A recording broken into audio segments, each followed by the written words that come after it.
Philadelphia Eagles on their home turf. And if you're a Bucs fan, then we are the station to watch for complete live coverage as the Bucs try to make it to the Super Bowl. We start with live team coverage with ABC Action sports director Jay Crawford, and we go to his story right now. Well, we came to the heart of Philadelphia to find Eagles fans, and we've got one here. Do the Bucs stand a chance Sunday? I don't think they stand a chance at all. The Eagles own the Bucs. But you're an Eagles fan. Of course you're going to say that. Yeah, just look at the last few games. The Bucs are good. They have a tough defense, but they can't score. They can't score points. This is kind of cool. It only took me 2 minutes in Philadelphia, and already I found somebody rooting for the Bucs. What's up with that? Hey, I'm a big Dolphin fan, and I just want to. I think Tampa Bay, it's their chance. They lost like 3 or 4 straight to the Eagles. I think it's time they're gonna win one here. We found an interesting picture at Gino's Steaks. This is a landmark in Philly. There's Eagles coach Andy Reid, and I guess this here would be the owner. And I don't know what that is, but it looks like some sort of assault rifle. Can't you tell how cold it is, how hard it is? Our Eagles are unstoppable. Well, let me ask you this. You guys live in the past. Everybody we talk to, they keep saying, oh, but we've beaten you 4 times. Yeah, we have. We've beaten you 4 times. I mean, you guys can look for the future, but you're going to have to look for it in Hawaii because we're going to San Diego. You guys don't have a chance, really. I feel bad for you, really. I'm going with the Bucs this time. They're going to win this one. They're going to surprise everyone. They're going to shock everyone at the Vet, and it's going to be a sad day here. But last game of the Vet's going to be a Tampa Bay win.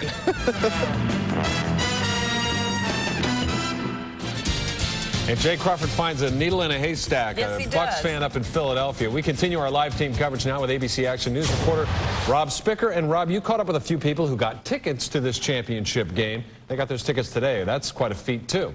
Brennan, they are ready to go. They take off on Saturday. They come back on Monday, and of course convinced that the Bucs are going to win. This group of friends are season ticket holders here at Raymond James Stadium, and that's how they were able to secure their seats through some connections there. They like to make at least one road trip together and cannot wait for this one to start. Go Bucs! All the way! All the way, baby!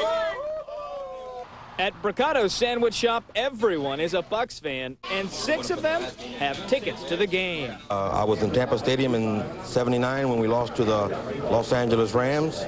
We went to St. Louis in 1999, and I'm going to Philly. We're going to keep trying until we get it done. Ticketmaster put the last 1,300 seats up for sale right at noon today. Available just online and on the phone here, they were gone in 10 minutes. Looking to get away, and it's knocked down. And the fumble. Anyone going should know Philadelphia's reputation. Eagle fans are notorious for punching, kicking, or even jumping on anyone in a visiting team's colors. But that's okay. When we get on the plane coming home and victorious, we'll shoot the bird at them. Okay? Fly with the Eagles. A number of fans, knowing Philadelphia's reputation, are skipping that game altogether and using BugFanTours.com to book a trip to the Super Bowl instead. Game tickets start at $1,700. A little optimism is helping to fill up the reservation list, too. More than 100 have signed up. All 1,000 seats could be gone soon after Sunday. I got to tell you, Tampa has really rallied to the call. The response has been better than I expected it to be. It's been great. If you're willing to make it happen and pay the price, you can still make the trip. Tickets to the Eagles game online right now, $300 to $1,400. You also got to get there and find a place to stay. The Super Bowl tickets to the game are starting at $1,500 or so right now. And one of those packages, the cheapest from Buck Fan Tours, is $1,000, $2,500 at minimum right now to go to San Diego. But hey, Bucks haven't been there. Maybe they'll win. Could be worth it.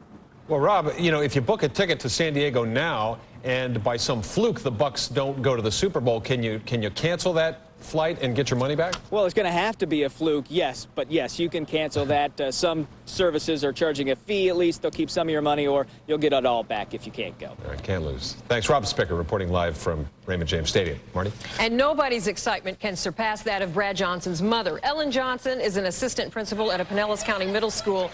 And when I went and talked with her today, she says she's not surprised that Brad is enjoying success as the Bucs quarterback, but she is amazed at the position he finds himself in this week. I think what's surprising me now is to sit back and think that he's just one of 4 quarterbacks left in the NFL still standing, and there's a Super Bowl possibility out there. To have come from Black Mountain, such a small town, and Played in a town with no recreation program when he was little, and high school was very small, and went to Florida State and didn't play a lot, and then got drafted, and now here he is, one of 4 quarterbacks left. That's what's amazing to me. Ellen Johnson is a delight to talk to. She's obviously Brad's biggest fan. You're going to like her, and I'll have much more of her interview tonight at 11. It is shaping up to be really cold in Philadelphia by game time Sunday, and Local Action Doppler tells us all about the chilly weather here in the Bay Area. Let's check in with meteorologist Dennis Phillips with more on that. Dennis? Hey, Brendan, you know it's going to be awfully chilly here as well on Sunday with temperatures in the 30s and highs in the 50s. But as we said, we're focusing in on Philadelphia, the Vet, on Sunday afternoon. We're looking for the possibility of a little bit of light snow. Right now, there's even some snow falling just west of Philly and out in the mid-Atlantic. It's headed off to the east, so they will be dodging some snow showers tonight, tomorrow, and for that matter, even on Thursday. But the official forecast for game day, temperatures in the low 30s, so it's cold, but it isn't necessarily frigid. It's a lot colder this time of the year, many times in Philadelphia. Maybe a flurry or a snow shower. We're not expecting any accumulations. But as we mentioned, we've got a little cold spell to talk about ourselves locally, and we'll do that for you coming up in a couple of minutes. Marty? We sure do. Thanks, Dennis. Bucs fans are scooping up team merchandise all over the Bay Area to help cheer on the team this Sunday. ABC Action Sports reporter Jerry Johnson joins us live now from Tampa. And, Jerry, I can imagine anything that has the Bucs logo on it is in hot demand. That's right, Marty. Just when you think the Buccaneer fans couldn't get any crazier, guess what? There's still more Buccaneer crazy. Buc fans flocking to locations like this outside Himes Avenue in Tampa, right behind Ray J, looking to get their hands on anything Bucs, while some diehard fans plan to make the trip to Philly this weekend to put a little red in the sea of green. Some say they just couldn't take the cold. Not for the world. I don't care. Let them freeze up there. I can't. I've been down here too long. Philadelphia isn't exactly the friendliest place for fans to watch a game. There have been stories about the competing teams' fans getting hurt, so much so that the stadium actually has a courtroom up there. They have a courtroom, and they built a jail there to handle the troublemakers immediately after their arrest. Probably the only stadium in the NFL to do that, Marty. It's a tough crowd up there in Philly. Thanks, Jerry. We are your Bucs station, too, so count on ABC Action News to have the most extensive coverage of Sunday's NFC Championship game from the Bay Area to the Veterans Stadium in Philadelphia. And starting Thursday night, get a complete wrap-up of all the day's events from Philadelphia to Tampa Bay. You'll want to watch our special editions of Bucs Zone Thursday, Friday, Saturday, and Sunday night, every night, right after ABC Action News at 11 on Thursday and Friday. Will be followed by Nightline. And write this down. ABC Action News is your home for Super Bowl XXXVII. You can see the game right here on January 26th. Did we mention that we're the home of Super Bowl XXXVII? Yeah, it's going to be on our air. Right and there's going to be lots of Bucs coverage this week. Don't touch that remote. There's more ahead right now. The government is trying to track down millions of dollars. They are 1-0 under John Gruden in cold weather, and that's a positive stat. I should say, though, that the temperature right now is in the mid-20s, expected to dip into the teens tonight. The wind chill makes it much colder than that. And this is much different climate than what they won at when they were in Champaign. Remember, the game-time kickoff in Champaign was, I think, 35, 38, somewhere around there. It's much colder here. This tends to be the weather they have wilted in the past. I am told it will warm up, though, by game time on Sunday into the 30s. All right, as for the game itself, 2 terrific defenses, 2 very good quarterbacks. Brad Johnson for the Bucs and Donovan McNabb leads the show for the Philadelphia Eagles. And really, when you take a look at Donovan McNabb in this videotape, you know that he is the kind of player that is sort of like a ticking time bomb. You never know when this guy is going to go off. He can burn you on any given play, and that really is what makes him so dangerous. You try to stop him, and then they have Deuce Staley who can burn you. Didn't have great numbers against the Bucs in their 20-10 win back in October, but good enough to win. Now, we're told that a lot of Bucs fans will be making the trip to Philly. In case you have never come to the Vet, be careful wearing Bucs gear into the stadium. As Donovan McNabb tells us, it can be a life-altering experience. Well, I mean, if you're not from here, you might not understand, but, you know, our fans are going to be, at another level, and I think we have to do the same, match the same intensity as our fans, and, you know, I think we will. Our team has been anticipating this opportunity for a while now, and, you know, all throughout the week, I know we're going to be fired up, flying around, and just awaiting the opportunity to get back out there. All right, ABC Action Sports has all of the angles covered from Philly. We'll be at the news conference for the Eagles tomorrow, as well as their practice. And then beginning Thursday and running through Sunday, it's a special playoff edition of Bucs Zone every night from 11:30 to midnight. All right, college football news now. And how about this? A bit of a surprise announcement. Final frontier. This is the USS Enterprise, Captain John. I bet these fans are counting down the minutes to Sunday's kickoff. Those fans, they're there somewhere. There they are. This is the first of 3 pep rallies sponsored by radio station WQYK. Meanwhile, some of the players don't appear to be taking such a lighthearted approach to Sunday's game. We've learned the trash talking has already begun on both sides. We have live team coverage as we count down the kickoff between the Bucs and the Eagles. And we start with Action Sports Director Jay Crawford live from the city of brotherly love. Apparently in name only. Is that right, Jay? Yeah, I think so. Reputation precedes Philadelphia in that, though. Here we are. It's just Wednesday of game week, and already the trash talking is flowing, and it's flowing pretty good from both sides now. For the Bucs to run smack is nothing new. We've heard it from them all along. But for the Eagles to start talking it, well, that is way out of character. We don't get caught up in the whole, trash talking deal. We don't get caught up in, he said this, he said that. We go out and we pretty much lay it on the line. But this time around, one of the Eagles players is talking. It all started Sunday after the Bucs win. Simeon Rice said the Bucs were ready to go to the vet and blow the place up. Kick return man Brian Mitchell didn't like that, and last night during his radio show called Simeon Rice soft. He also called Warren Sapp sackless, referring to his 4 games, 1 tackle and no sack performance against the Eagles. They talk. Why can't I talk? The thing about it, if you're going to talk the talk, you better be able to walk the walk. I'm responding to comments that they made, and they said they're going to come here and blow up the vet. I think that's a stupid statement, Warren Sapp has been talking. I think, they're going to do their talking, but we're not by any means intimidated or going to back down from them. While Mitchell was running smack on his radio program, Warren Sapp was letting loose at a promotional appearance. We know it's cold. We know it's this. It's a raggedy field. It's a raggedy stadium. They're hostile, ignorant fans, all of that. So be it. So be it. Knuckle up, homeboy, because it's going down. This war of words is slightly different, probably because it's not just the players involved. The fans have been brought into it, and even the media has entered the arena. Take a look at this morning's page 1 of the Daily News. A picture of Warren Sapp celebrating a key play with the headline, "Send in the clown." A lot of times people think their talking is going to determine the outcome of a football game. I could talk all week. I cannot talk all week, but when it comes Sunday is when it's going to matter, and that's when I'm ready to perform. All right, so as you can tell, the level of intensity is at an all-time high for both teams, especially for the Eagles to come out and start talking. That is way out of line for them. Now, as for the Bucs, they went through a very spirited practice today. They will go again tomorrow and then early Friday, and then they'll board the plane and head towards Philadelphia. So far, Bucs head coach John Gruden is very happy with the way his team has responded.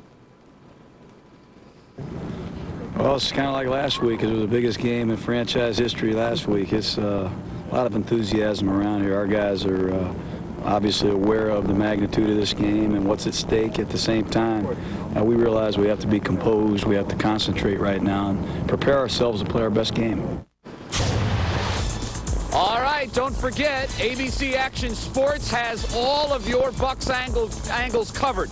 Beginning tomorrow night at 11:30, we'll have a Bucs Zone playoff edition. That will run all the way through Sunday. So tomorrow, Friday, Saturday, and Sunday, a half hour of must-see Bucs TV each night. Marty, you can feel it.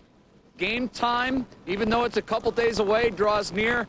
The electricity is everywhere you go in the city of Philadelphia. Oh, you know it is. I wouldn't be surprised if some fights don't break out on the field. With the intensity in these 2 teams on Sunday, that's going to be something to watch. Yeah, the hitting will be high. All right, thanks, homeboy, Jay Crawford. And here's a look at today's Action News web poll. How do you think the game will go? The Bucs in a close game, Philly in a close game, the Bucs in a blowout, or Philly in a blowout? To vote, just log on to our website at abcactionnews.com. course, half the fun of a football game is the refreshments. Grocery stores, restaurants, caterers, and breweries will be working overtime to handle all the Bucs parties this weekend. Our live team coverage on the countdown to kickoff continues. Action News reporter Serena Fazan is live at a Bucs pep rally in West Tampa. And Serena, I'm sure it's going to be well catered there too, huh? Oh, yeah, Brendan. You know what Jay said, electricity in Philadelphia? Well, it's here in Tampa as well. We're on the corner of Dale Mabry and Columbus at the Dodge dealership, where our friends at WQYK are broadcasting live, and around 7 o'clock they will be giving away a trip to Philly. Now, you need to be present to win. As you mentioned earlier, a lot of people aren't going to Philly. They're going to be having parties, they're going to be eating at home, and people are working overtime to make sure there's enough food. We decided to stop by where John Gruden used to make a living. Can you believe years ago it was John Gruden doing the cooking, the frying, and the sweating here at Hooters on Hillsborough? Could be why on game day the place is... That's just going to be really out of control with the goes and people on the phone. And last Sunday, sales doubled, and that was a home game where some 66,000 fans were sitting in the stands. Imagine most of those sitting in front of their TV sets this weekend. Hooters wings are always a favorite. 10,000 wings have been ordered. That's 3 times more, not to mention... They'll be in the weeds for a long, long time. I'll be back there with them with an apron and getting my butt whooped. Here at the Cash and Carry in South Tampa, they will actually have extra staff here on game day because of all the last-minute grocery shoppers. For 7 seasons now, Nitza Reed has been preparing platters for Bucs parties. Orders are already piling in. For the convenience, for the last-minute call, we have the already pre-made patty trays. Now, the manager at Hooters actually told us it was 25,000 wings, if you can imagine that. Coming up at 5:30, we have some prayers, predictions, and intuition. You'll want to hear those. Back to you. All right, that's about all we got at this point. Thanks, Serena. Hey, be careful not to spill any nacho cheese on your Bucs gear. And if you need to replace something, here's one of the hotter items. That's right. This new T-shirt is sure to get fans fired up in Philly this weekend. Captain John Lynch and the Pigskin Pirates, definitely colorful with Tampa's skyline in the background. This shirt just rolled off the presses this morning. You can pick one up at Buccaneer Heaven. They run about $18 a piece. Suitable for framing. Keyshawn Johnson, no stranger to marketing and merchandising, that's for sure. That's right. Action News reporter John Thomas is live at Barnacles in Brandon, where Keyshawn is set to do his weekly radio show tonight. John? Hey, yeah, they're getting set for the Keyshawn Johnson show. It runs from 6 o'clock till 8 o'clock at night. As you can see, this is where he's going to be up here. Behind, we have Dave with WDAE, the sports animal, making sure the audio is going to be working out. But we have a few fans here starting to show up. And when I was thinking about talking to fans, I was going, you know, I can have them yelling, "Go Bucs, do this." But I wanted them to think. So I kind of played devil's advocate here and asked some Buc fans, hey, if they were going to tank this Sunday, if they were going to lose, why would they lose? They lose because they can't run against Philly, and they can't pass against Philly.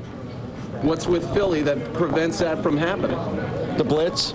If the Bucs lose Sunday, it's because the special teams of Philadelphia is very tough. With Brian Mitchell, Akers is their kicker. They have very good special teams. I think their special teams are a little bit better than ours in that regard. The Bucs offense. The Bucs offense, it's been playing pretty well recently. Not bad, but they can still do better. Their offensive line is suspect.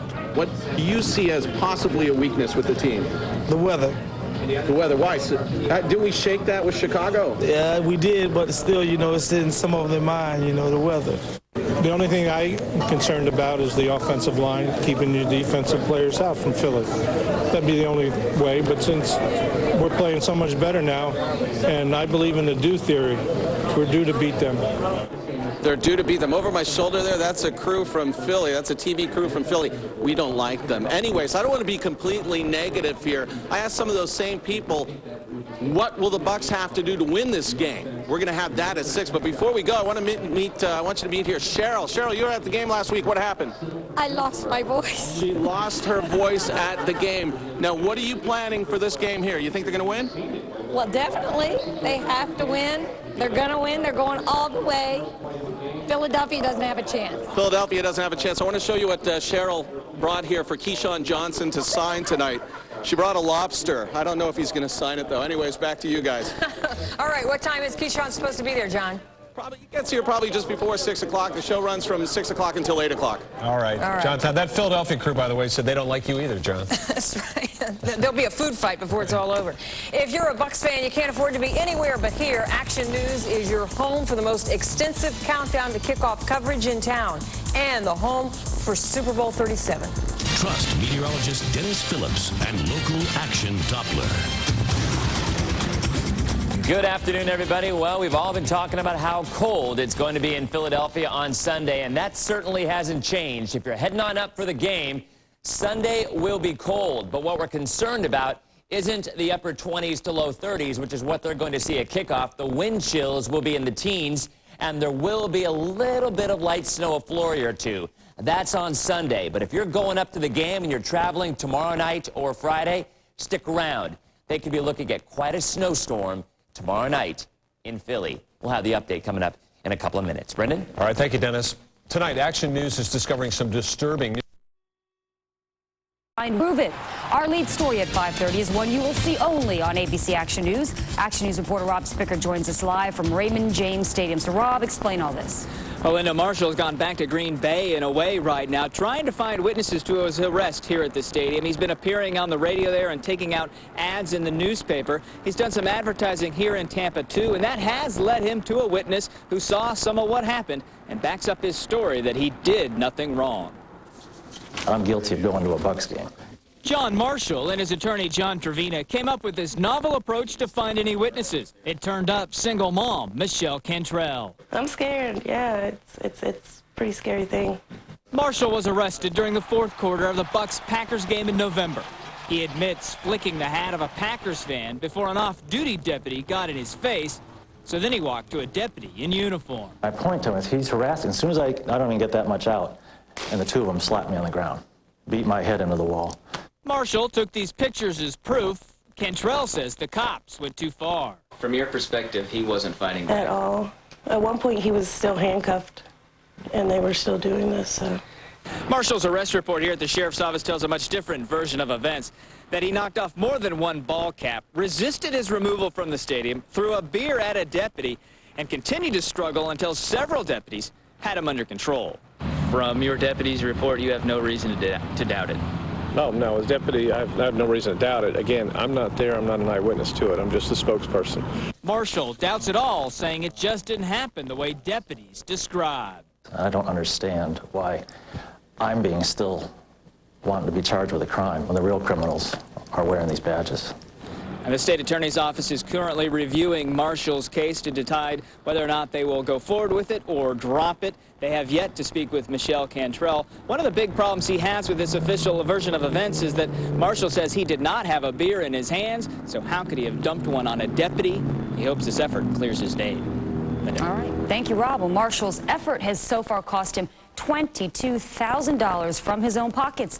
He is considering spending even more to hopefully find more witnesses. Well, the Bucs on the road will miss pretty nice weather here at home. Instead, we're counting down to what could be a very cold kickoff in Philly. Action Sports reporter Al Keck is live at Raymond James Stadium tonight. Now, I'm sure the Bucs are doing everything they can to prepare for it, but, you know, it only gets so cold here. Well, actually, you know, from what Dennis said, it might be pretty cold here as well. But the Buccaneers were all business today. It was a serious day of work for their showdown in Philadelphia. And don't be surprised if the Bucs are actually looking a week ahead. Back to the practice field today for the Buccaneers, and they are confident that come playoff time, the third time is the charm at Philadelphia.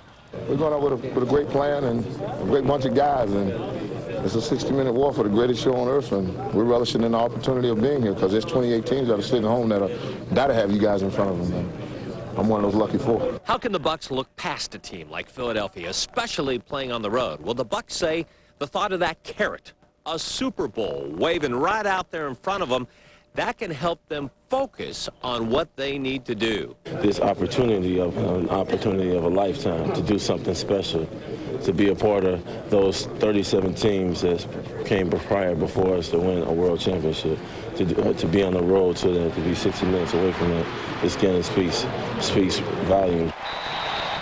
It does speak volumes, and the Bucs would love to make it loud and clear with a victory Sunday at Philadelphia. Back to you. Predator. All right, thank you, Al Keck. We'll have a look now at today's Action News web poll. How do you think this game is going to go? The Bucs in a close game. These are your choices now. Philly in a close game. Boo. The Bucs in a blowout or Philly in a blowout. Now to vote, just log on to our website, abcactionnews.com. Countdown to kickoff team coverage continues now with Action News reporter Serena Fazan. She's live at a Bucs pep rally in West Tampa. Serena? We certainly are, Linda. We're at the corner of Columbus and Dale Mabry, where WQIK, our friends, are broadcasting live, and they will be giving away Bucs tickets in Philly. We are talking airfare, hotel, and the tickets. Sorry, no bodyguard provided. You know, we also wanted to have some fun today, you know, get an idea of how people are feeling. So here are your prayers, your predictions, and even some intuition. And we begin at the Seventh Heavens Psychic Cafe. Joining me now is amazing Andrea. All right, my heart's palpitating. What do you see? Well, looking into my crystal ball, I believe that Philadelphia is going to take the game. Oh. But because Mercury is in retrograde right now, that means everything reverses. And I believe Tampa Bay is going to win. So, Father, I know we shouldn't ask for such things, but the Buccaneers are going to be facing such a rowdy crowd in Philadelphia. Do you think we could say a blessing for them? Yeah, I'd be very happy to say a blessing for them. I was there last year, and I just know how rowdy the crowds are. But we'll ask the Lord to watch over both teams and see that nobody is seriously injured, that they will play their best. But we ask in a very special way that you will watch your team and make sure it wins. I never pray to lose, Lord, and I know that you'll watch over our team and make sure that they win. And one more thing, I'm not getting any younger, and I want to see us win the Super Bowl before I'm called to my Super Bowl in heaven. Amen. All right. Now, here we are with Linda Hurtado's mother-in-law. Fina, what do you think? The mother intuition is always right. I think it's Martin Gramatica by a field goal. He's going to win the game. Fina, do you think you're a little bit biased, though? No, because it's not Latin, because it's good. Well, he is good, and here is the kicker, no pun intended, of course. Amazing Andrea believes that the game is going to be Tampa 9 and Philly 6. Obviously, that's a Martin Gramatica field goal. And, of course, we have to mention, who was that cute little baby on Fina's lap? Could it be Jackie O? That was Jackie O. And, you know, Serena, I'm going with my mother-in-law's prediction, and I'm sure you didn't expect me to say anything else. Linda, I don't blame you. I don't blame you. Hey, can I just mention really quickly, because it slipped my mind? Sure. The drawing here is at about 10 minutes to 7, and you need to be present to win. And there's not very many people here, so come on down. You may have a shot heading to Philly if you can handle the cold weather. Maybe it's people are a little afraid to head to Philly. I don't know, Serena, but yes, get down there. You still have some time. Thank you. And don't forget, Action News is your home for the most extensive Bucs coverage in town and your home for Super Bowl XXXVII. And we have this breaking news. An appeals court has ruled radio station WQYK is hosting this rally and several others this week. We'll have a live report from here in just a moment. In Brandon, here's a live look tonight from Barnacle's Restaurant, where wide receiver Keyshawn Johnson is doing his weekly radio show and signing autographs tonight. We'll also have a live report from there. But first, our team coverage kicks off with Action Sports Director Jay Crawford. As Warren Sapp might say, knuckle up, homeboy. Hi, Marty, Jay. did you call me homeboy? Yes, I did. I most certainly did. And then we cut your mic. I thought you did, and if I caught it, I would have responded. But it was after the whole thing was done. I thought, she just called me homeboy. We know that the Bucs are brash and they're bold. Sometimes they can be talkers. We've seen that before. Historically, the Eagles are more quiet. They are, I guess you'd call them subdued. They've always let their play do the talking. Their coach, Andy Reid, likes it that way. But for some reason or another, maybe because this time it's for a Super Bowl, or maybe it's because the Eagles players are just sick and tired of hearing from the Bucs, this time around, they are firing back. You know, we don't get caught up in the whole, trash talking deal. We don't get caught up in, he said this, he said that. We go out and we pretty much lay it on the line. But this time around, one of the Eagles players is talking. It all started Sunday after the Bucs win. Simeon Rice said the Bucs were ready to go to the vet and blow the place up. Kick return man Brian Mitchell didn't like that, and last night during his radio show called Simeon Rice soft. He also called Warren Sapp sackless, referring to his 4 games, one tackle and no sack performance against the Eagles. They talk. Why can't I talk? You know, the thing about it, you know, if you're going to talk the talk, you better be able to walk the walk. You know, I'm responding to comments that they made, you know, and they said they're going to come here and blow up the vet. I think that's a stupid statement, you know. Warren Sapp has been talking. I think, you know, they're going to do their talking, but we're not by any means intimidated or going to back down from them. While Mitchell was running smack on his radio program, Warren Sapp was letting loose at a promotional appearance. We know it's cold. We know it's this. It's a raggedy field. It's a raggedy stadium. They're hostile, ignorant fans, all of that. So be it. So be it. Knuckle up, homeboy, because it's going down. This war of words is slightly different, probably because it's not just the players involved. The fans have been brought into it, and even the media has entered the arena. Take a look at this morning's page 1 of the Daily News. A picture of Warren Sapp celebrating a key play with the headline, "Send in the clown." A lot of times people think their talking is going to determine the outcome of a football game. You know, I could talk all week. I cannot talk all week, but when it comes Sunday is when it's going to matter, and that's when I'm ready to perform. All right, Brian Mitchell will need to perform. Our team coverage continues now. More from the Buccaneers angle. Here's Al Keck. Al.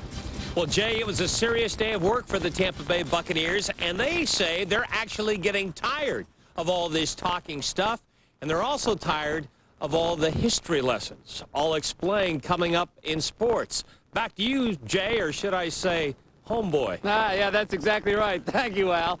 I don't know. I think when you look at this matchup on paper, there are a lot of reasons that the Eagles would be favored, but something tells me this time around, Marty and Brendan, it's going to be a little bit different. We'll have to wait to Sunday to find out. Well, we know, as Warren Sapp said, it's going down. We know that. Knuckle up, it's going down. Oh, boy. Classic.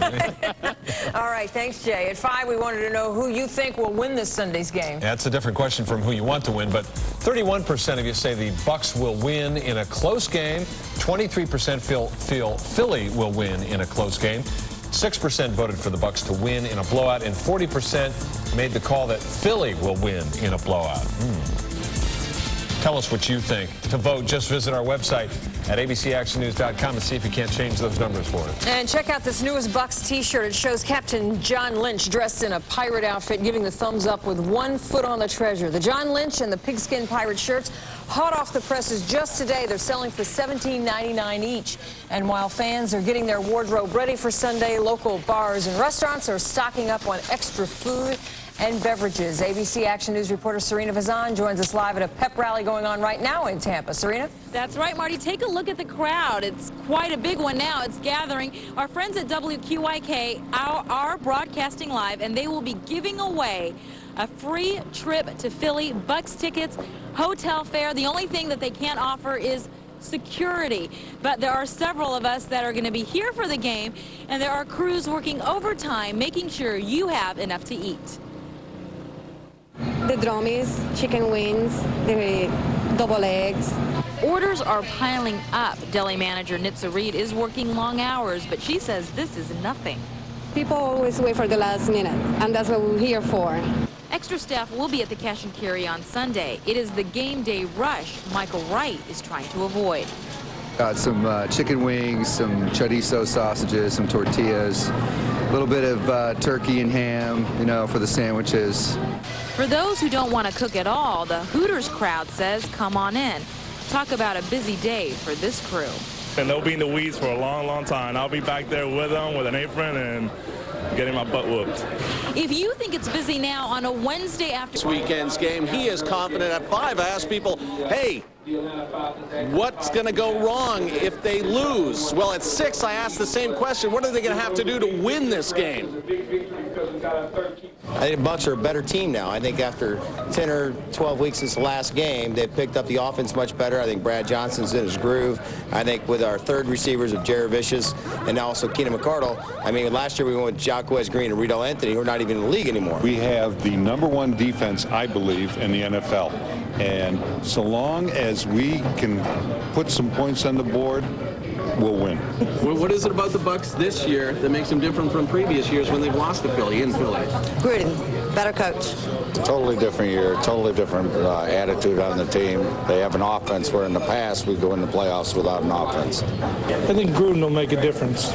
You know, he's had more time with the team, and I believe that it's going to make a difference. And I still believe in the due theory, because it was due for Green Bay to lose, and they did.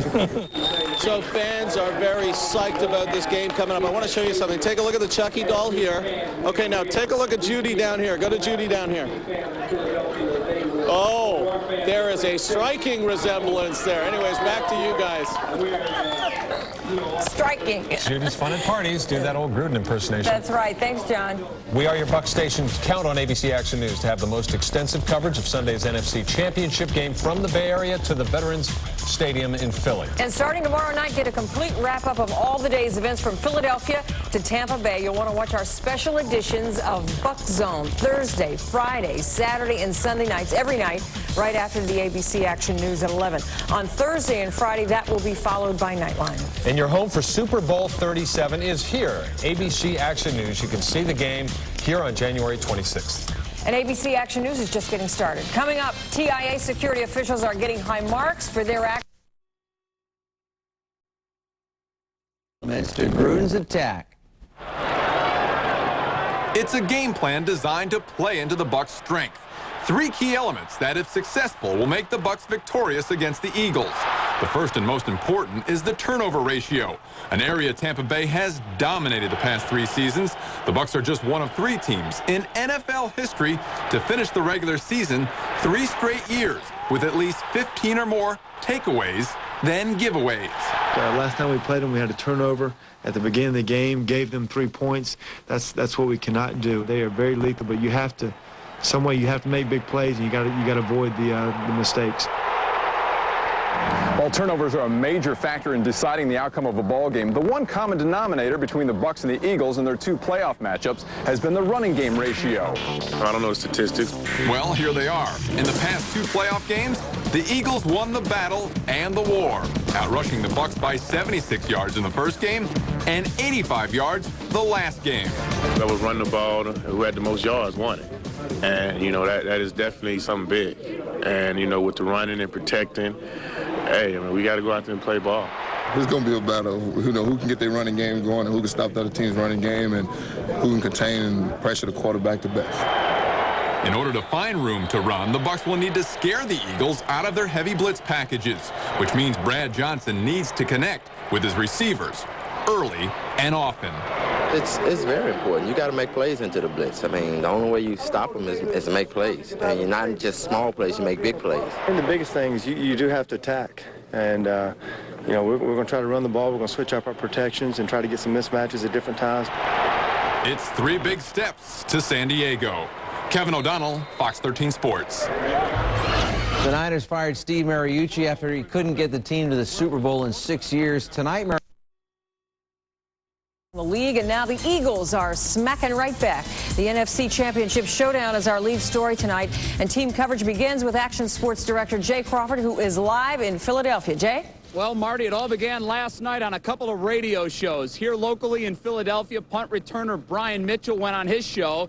He called Simeon Rice soft, and he called Warren Sapp Warren sackless, because in the 4 games he's played against the Eagles, he has only 3 tackles, no sacks. Well, at the same time, Brian was spouting off here. Warren was doing the same thing on his radio show.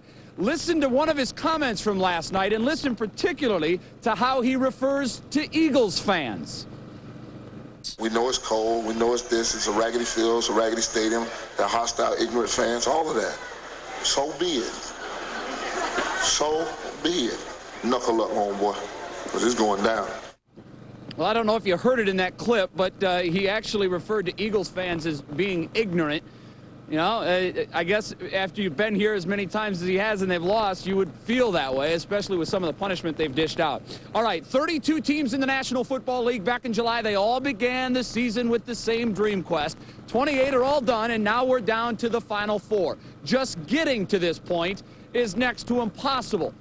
Now imagine the Philadelphia Eagles, who have made it this far 2 straight years. Not too many people get a chance to come right back to the NFC Championship game year after year.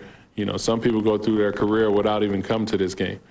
So this is an opportunity for us to obviously move to the next level. So we have to take full advantage of it. Both of these teams have been here before. One win from the Super Bowl. In fact, both teams watched their dreams die in St. Louis. But something happened after the Eagles lost there last year. When the game was all over, as the Rams celebrated their victory on the field, Donovan McNabb came back out of the Eagles locker room. He sat there and he watched. It definitely is extra incentive. And that was pretty much the reason why I went back out to see the celebration in St. Louis.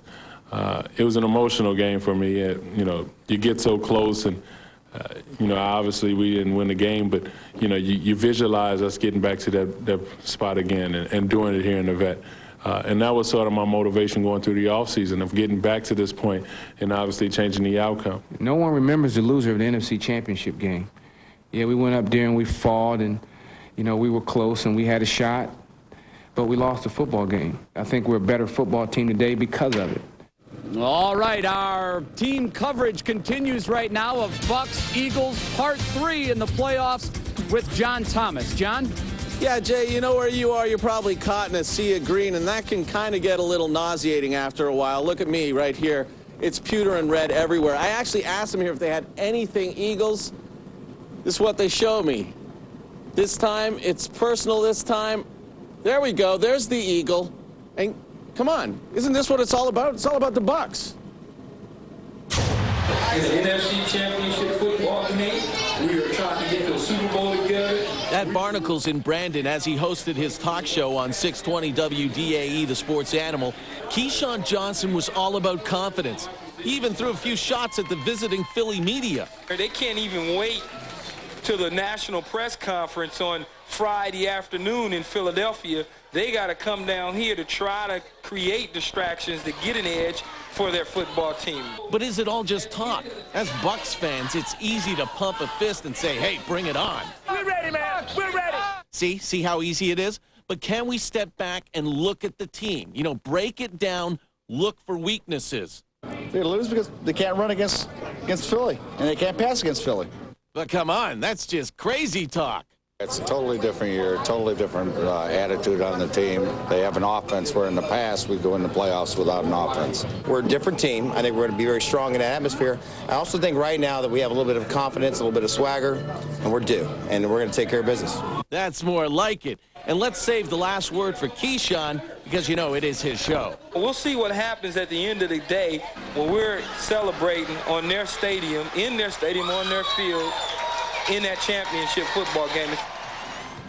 Now, when I talk to Bucs fans, I actually asked them, I said, if the Bucs lose, why are they going to lose? And I forced them to answer the question. They had a hard time answering the question because the team has improved on both sides of the football, especially the offense. And one of the things they credit for that, this guy right here, that's who they credit, not the bobblehead John Gruden, but John Gruden. Back to you.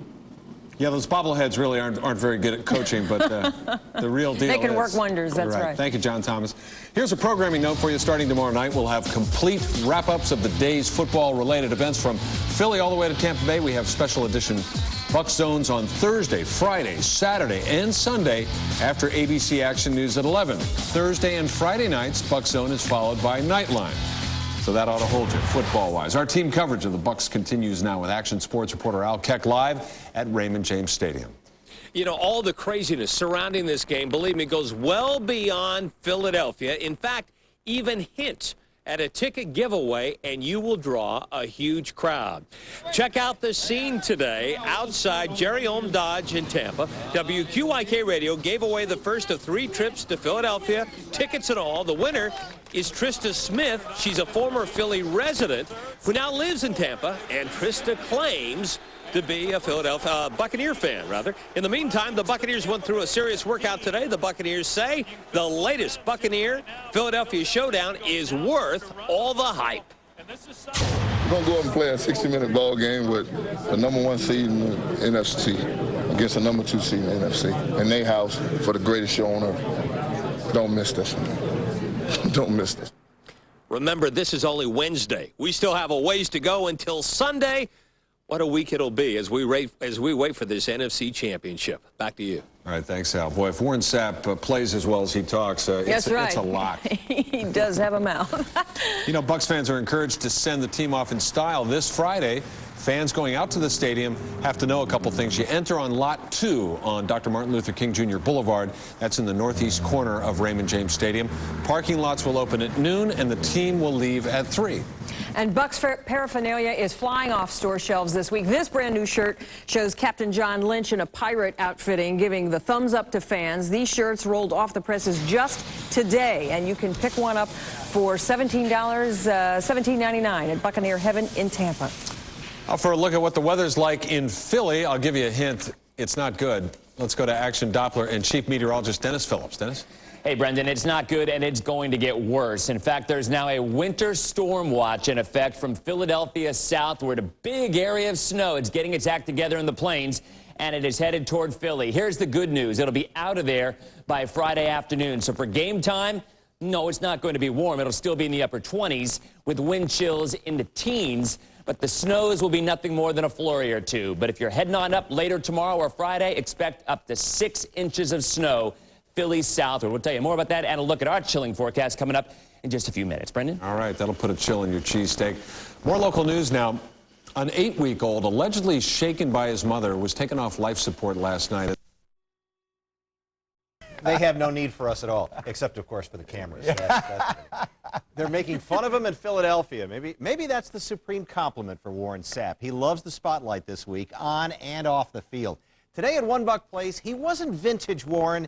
He was just a little bit ornery.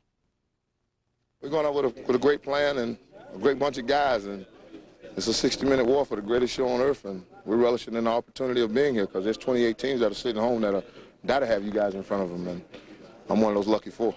Garcia diving for the ball. He gets by. He's sacked to the 35-yard line. Maybe Warren Sapp is just expressing what the other Bucs are feeling. After last week's dismantling of the 49ers, the Bucs say bring on the world.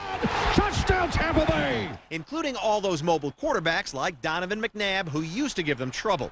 Just listen to how he dealt with that question from an out-of-town reporter. You went down here with Vic, McNabb, none of these guys we've ever faced. And that's just how we go about them, and nothing we do ever changes. We don't mush rush, we don't spy, so please don't bring that into this conversation. We're going at them with a reckless abandonment. We know where our lanes are, and see if we can hold them in there. All the Bucs are tired of the losing in Philadelphia questions. Of course, there's just one way to silence that kind of talk: win. I mean, I don't really care if it's the vet or a parking lot outside. The bottom line is getting to the Super Bowl. I don't think that we're sitting around concerning ourselves with the football atmosphere in Philadelphia. Like Coach said the other day, Jiminy Christmas or whatever he said. Philadelphia is in America now. We're not going across the world. Jiminy Christmas. Your direction comes from your head coach. Make no mistake about that. I mean, from when we left camp, I felt this team had a bounce about it, and that's what I expressed to y'all a long time ago. But as usual, you paid me no mind. So we just continue to play and do things that we need to do to put ourselves in a championship game, and here we are. And some folks in Philly apparently have a lot of time on their hands. Have you ever seen Warren's website at quarterbackkiller.com? Well, they've tweaked it a little. It's now twinkiekiller.com. An exact copy of the real thing, except everything revolves around food. One of the links, Twinkies flying into Warren's mouth. Oh, man, that's cruel. Another link shows Warren's, I think it's coming up here, Warren's expanding waistline. It's a good thing the guy has a sense of humor. I'll bet he'll get a real chuckle out of this, right, Warren? Well, the weather's so lousy in Philly, the Eagles have moved indoors to practice. They do have a beautiful facility there. It's about 2 years old. John Nugent asked Donovan McNabb about the key to success against the Bucs defense. What we have to do, obviously, is establish a run game, and in establishing a run game, make sure we're able to spread the ball around. We know that they like to attack with John Lynch in the box. Everyone knows that. Everyone knows about their defensive line. In order to pretty much, put yourself in a position to score points, obviously you have to be able to run the ball. You got to wear those guys down. They got 2 defensive ends that are pretty good about getting up the field, pressuring the quarterback. So we got to take advantage of that and make sure we come out and, use their quickness to our advantage. And finally tonight, things are looking good at the O'Connell Center. The 6th-ranked Florida Gators won their 10th straight game tonight by 13 over Tennessee. Matt Bonner, the senior from... Next question. After the loss in the playoffs last season, how long did that stay in your memory during the offseason? What year is this? 2003. Okay, let's go. All right, another Philadelphia TV station has been posting the 800 number for 620 WDAE, so Eagles fans would call Keyshawn Johnson's radio show tonight and give him the business. The WDAE producers told me tonight they received over 8,000 calls from Eagle fans. And here's one idiot Philly fan trying to rattle Keyshawn, but I think he got smacked down instead. You better pray for mercy if the Eagles don't make you look like a bunch of idiots out there in that field.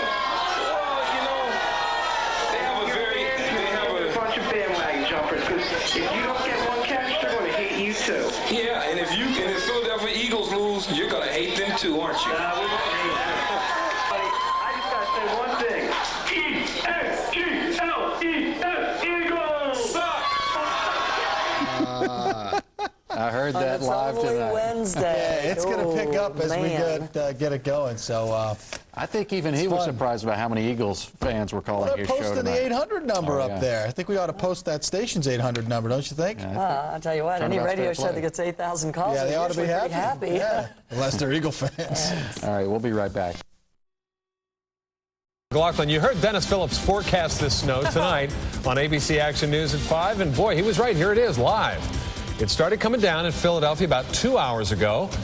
Now, the question is, how will this weather affect Sunday's NFC Championship game? Let's check local action Doppler and Dennis Phillips. What do you say, Dennis? Ironically enough, Brendan, it really won't. I mean, the heavy snow that we showed you just started about 8:30, 9 o'clock, and it is really coming down. But it'll be out of here quickly by midday tomorrow. So by the game on Sunday, snow won't be the issue. Cold will be the issue. Temperatures in the low to mid, maybe mid to upper 20s if they're lucky, but the wind chills are going to feel like the single digits. ABC Action Sports Director Jay Crawford is live in Philly. Jay, I just heard you a minute ago singing Let It Snow, Let It Snow. Apparently, Mother Nature has listened. Look at that out there. Dennis, at 6 o'clock, you actually said you hoped for this, did you not? Oh, I absolutely did you say you were did. hoping for snow? It's gorgeous. Well, That's why we're here. That's why we live here. But you know what? Just to show you that it doesn't bother me, because you were hoping that it would bother me. I haven't done this since, I don't know, since I was a kid.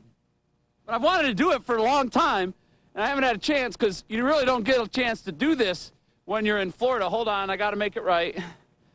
I don't know. A lot of Floridians are like, what is he doing?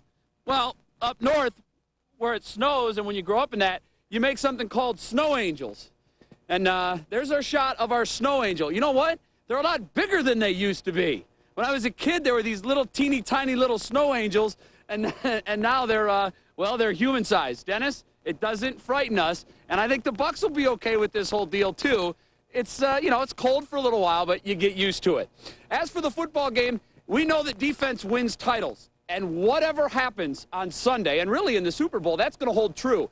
The teams that are left, the 4 teams that are left, average rank 6th in the NFL on defense. Their offense, on average, rank 13th. So the powers of these 4 teams remaining, of course, it's on the defensive side of the ball. The Bucs, first in total defense, first in a lot of categories. But as good as they are, this Eagles defense is not far behind. The Bucs led the entire NFL in total defense. They also led in fewest points allowed. The Eagles were 4th in total D and gave up just 45 more points than the Buccaneers. They finished 2nd in fewest points allowed. The 85 Chicago Bears would love a game like this one. It's going to be a loud game, hard-hitting game. It's going to be a game I think worth watching. If you love to see defenses, and these are the 2 best defenses in the league right now from this year. So I'm looking forward to it, but I can't wait to play it. You know, it's a pride factor. I mean, they have pride in their defense. We have pride in our defense, and so it's been a big pride thing, which is good. I mean, that's great. The defenses are very good at keeping teams out of the end zone, And a big reason for that is they're outstanding at forcing the opponent into turnovers. Both teams had 38 takeaways this season. Only Green Bay had more. Turnovers will be the key on Sunday. Yes, indeed. Turnovers will be the key. Al Keck with me now. Al, there's no question about it. The Bucs are a 3-point underdog, but if you listen to the folks here, there's probably more than that. Man, anywhere, everywhere you go in Philadelphia, they have basically taken this to the bank, because the Eagles are heavily favored in this game. The Eagles have won 4 straight over the Tampa Bay Buccaneers. But remember, underdogs over the years have fared fairly well here in the city of brotherly love.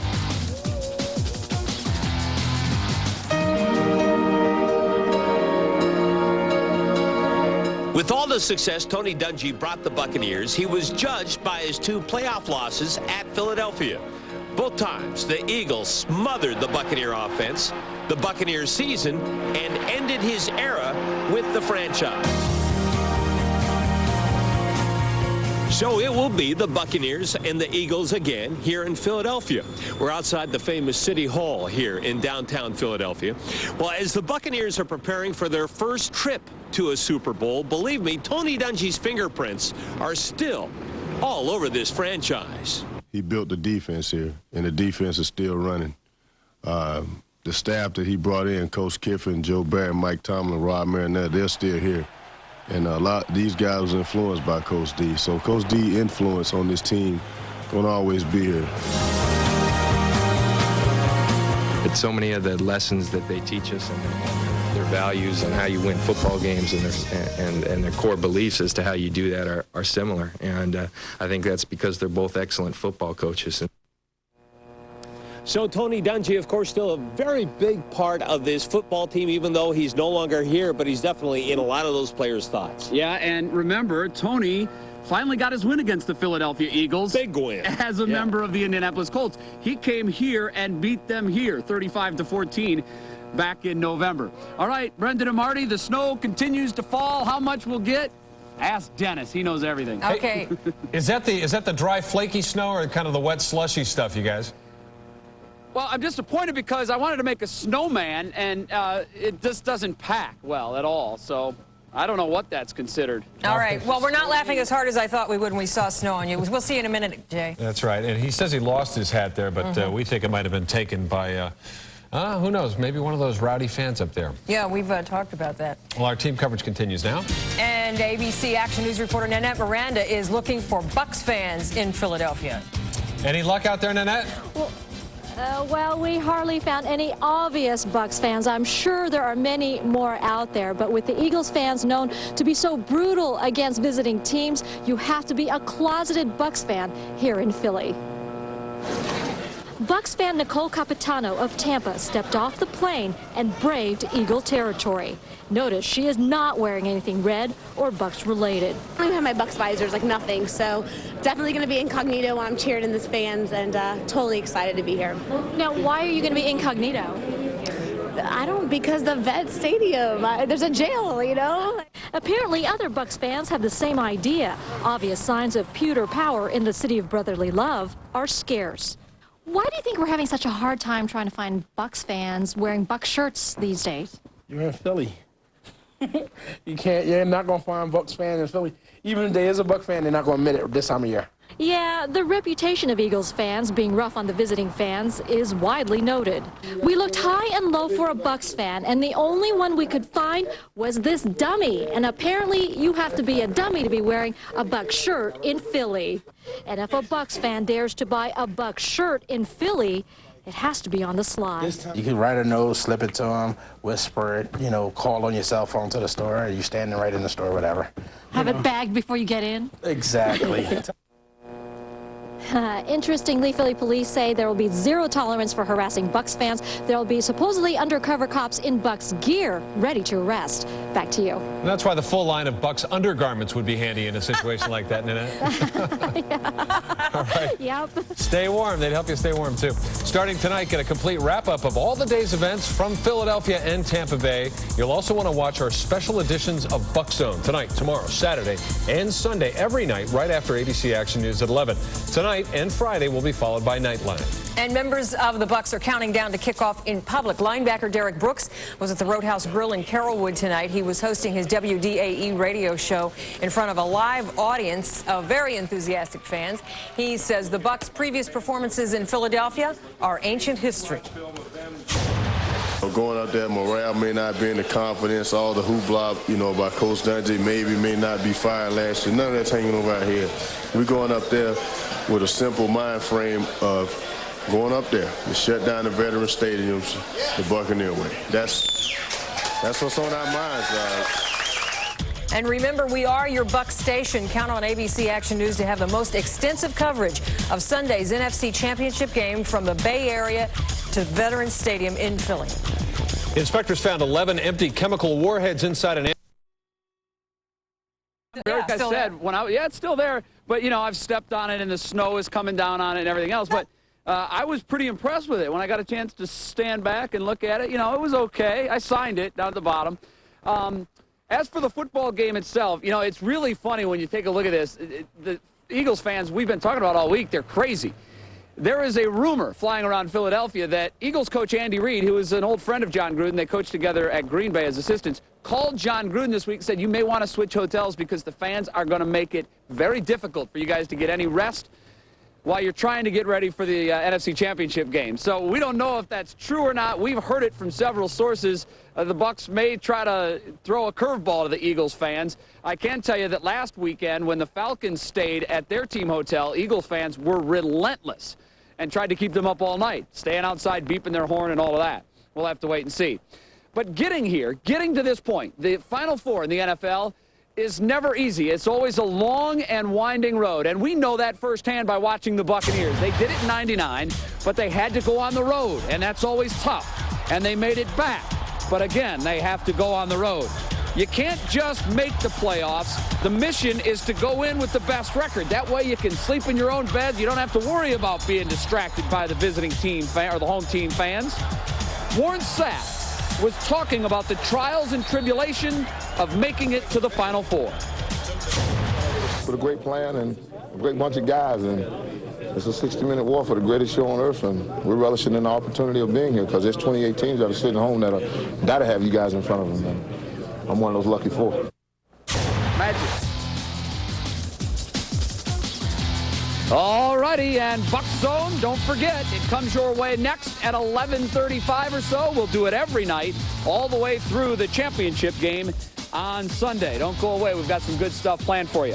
All right, another football job has been filled in the NFL. Jack Del Rio takes over in Jacksonville. He was the defensive. The Eagles has referred to Warren Sapp as Warren Sackless because of his no sacks in 4 games against Philadelphia.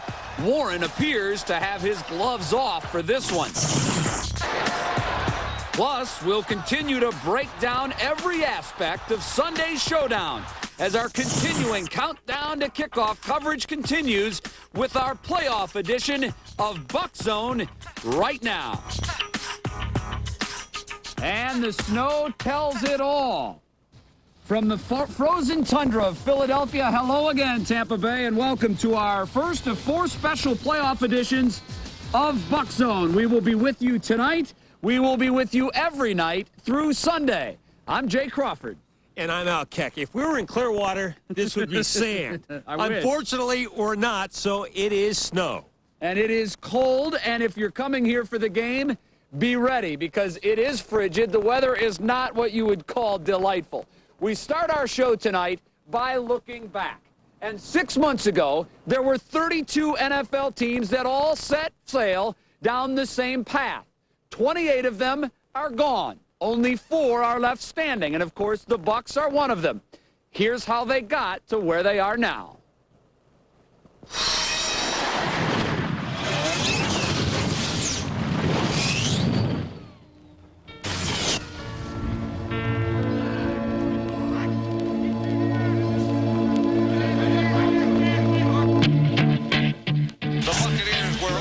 With red numerals and pewter helmets, and we're ready for the 2002 season to begin. One opportunity. Top 2 with a punt. They come after it. He's going to be tackled in the end zone. There's a touchdown on the interception. This game's over. The Saints win by 6. We lost the ball game and had opportunities to pull it out, so back to the drawing board. Intercepted. 30, 25, 20. Derek Brooks 10, 5. Touchdown, Tampa Bay. What a hit from behind.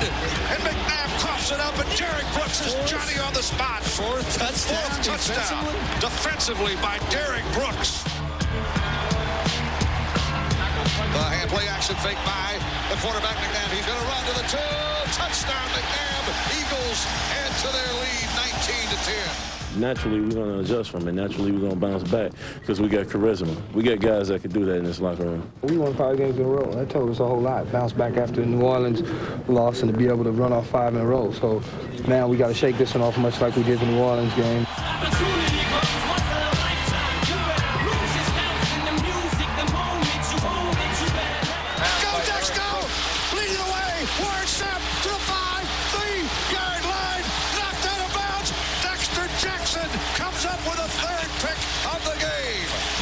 We just have to come out and just keep playing our ball. Don't worry about what the media say or what people say.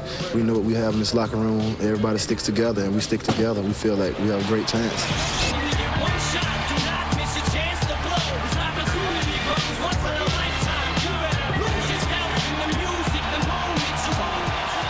We're going to go up and play a 60-minute ball game with the #1 seed in the NFC against the #2 seed in the NFC. In their house for the greatest show on earth. Don't miss this one. Don't miss this one.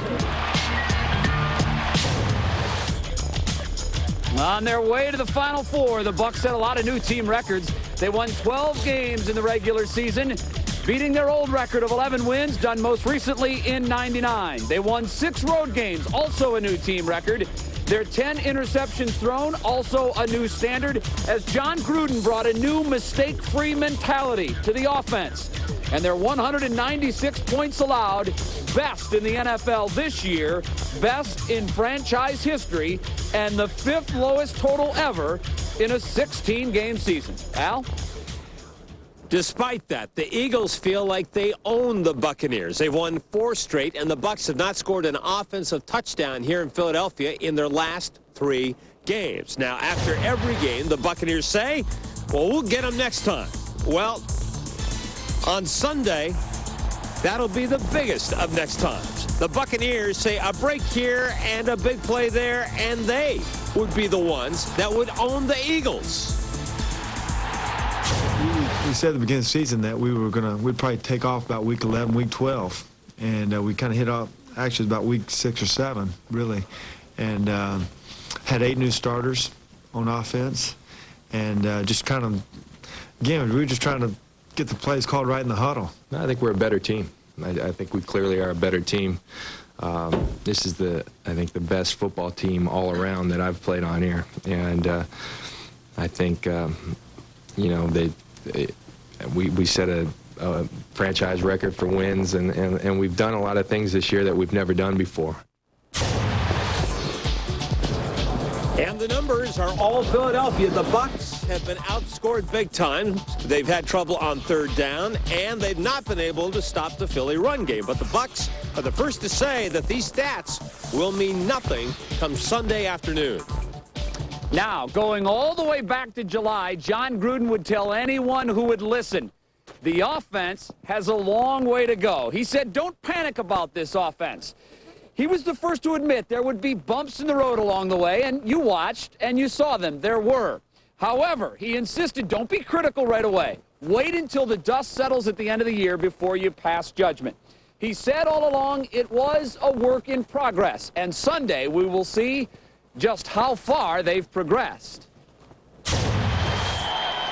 In the first half of the season, Brad Johnson would still throw the occasional ill-advised pass, and in Gruden's system, that is the cardinal sin.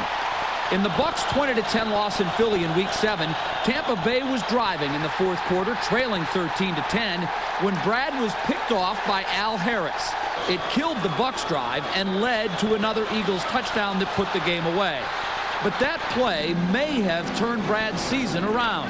He was hurt on the Harris interception, missed the following game with the same injury, but when he came back against Minnesota, he caught fire.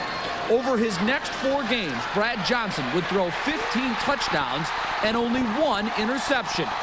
The loss at Philly was where Brad turned the corner. They're a whole totally different team offensively. Quarterbacks playing really well. Keenan's making some big plays. Jared Vicious is doing really well. They just picked their game up all around as far as the offensive tempo and, you know, making big plays. Their offense has continued to improve. You have to remember that this is John's first year, and they were just learning that offense when we played them the first time, and obviously you saw what they did this past weekend. They put a lot of points on the board, and they're... Well, yes, they did. That performance against San Francisco was a record setter for the ever-improving Bucs offense. Their 31 points beat their former mark in a playoff game by 7. The 25-point margin of victory was their biggest in their 4 playoff wins. And their 21 first downs was also a new playoff high. Look down at the bottom there. They had 31 points on Sunday. They had 100 points combined in their previous 10 playoff games. So that is truly a big improvement. Right now, we bring ABC Action News reporter Nanette Miranda into the picture. Nanette, I know you've only been in Philly for part of a day. I won't ask you what you think about the weather. I will ask you, though, how have the Eagles fans been treating it? Okay so far? Actually, you know, I went around town looking for Bucs fans, and actually they were pretty good. They gave me a little bit of ribbing, but not too bad. Good. But, you know, we obviously didn't find too many Bucs fans, obviously, in their gear and all their team spirit. But with the Eagles fans known for their brutality against the visiting teams, you have to be a closeted Bucs fan here in Philadelphia. Bucs fan Nicole Capitano of Tampa stepped off the plane and braved Eagle territory. Notice she is not wearing anything red or Bucs related. I don't even have my Bucs visors, like nothing, so definitely going to be incognito when I'm cheering in this fans, and totally excited to be here. Now, why are you going to be incognito? Because the vet stadium, there's a jail, you know? Apparently, other Bucs fans have the same idea. Obvious signs of pewter power in the city of brotherly love are scarce. Why do you think we're having such a hard time trying to find Bucs fans wearing... Whatever happens now. Obviously, we all know it's going to be a little cold. You know, we know what happened, you know, in the past playing against these guys. We just have to focus on this opportunity and take full advantage of it. And welcome back to Bucs Zone. In case you missed it earlier this week, the trash talk is in full swing. Warren Sapp referred to Philly fans as being ignorant. Well, the next shot was fired on his radio show, Brian Mitchell. He actually returned fire by saying Simeon Rice is soft, and he called Warren Sapp Warren Sackless. Of course, he doesn't have a sack in the last 4 games against the Philadelphia Eagles. However, as Jerry Johnson tells us now, the Buccaneers defense still looks to number 99 to show them the way.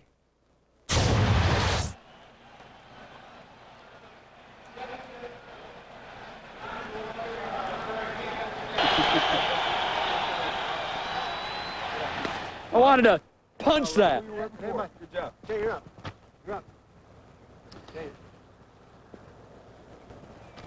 All right, I guess we had a problem with that tape, so nonetheless, we will now bring in Al Keck. And Al, when you look at the Bucs defense and a lot of the things that they do, and they really come right at you, they don't hold back any punches. The Eagles offense has really moved the ball on them. Last year, 31 points in the playoffs. I guess it's going to be their job this time around to hold them under the 20s. And the key here is being able to stop that Eagle run, because Deuce Staley, along with Donovan McNabb, did so much to hurt the Tampa Bay Buccaneers. But again, that Buc defense says it won't do anything differently. But overall, when you look at the Bucs in this game, they're looking to make some history on Sunday. The Bucs are looking for their first playoff victory on the road.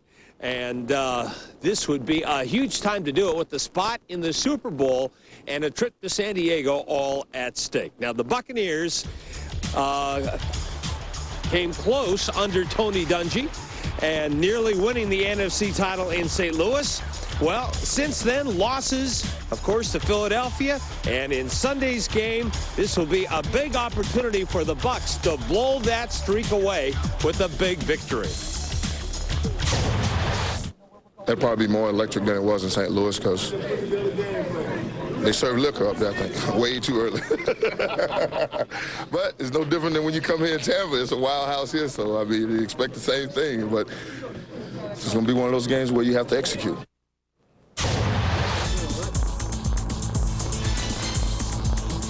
So the Bucs are now the only team in the NFL that has never won a playoff game away from home, and they would love to break that streak right here against the Philadelphia Eagles. Yeah, they would. Now, we tried to show you just a second ago the package from Jerry Johnson talking about how the Bucs defense still looks to number 99 for leadership. And here's that story right now.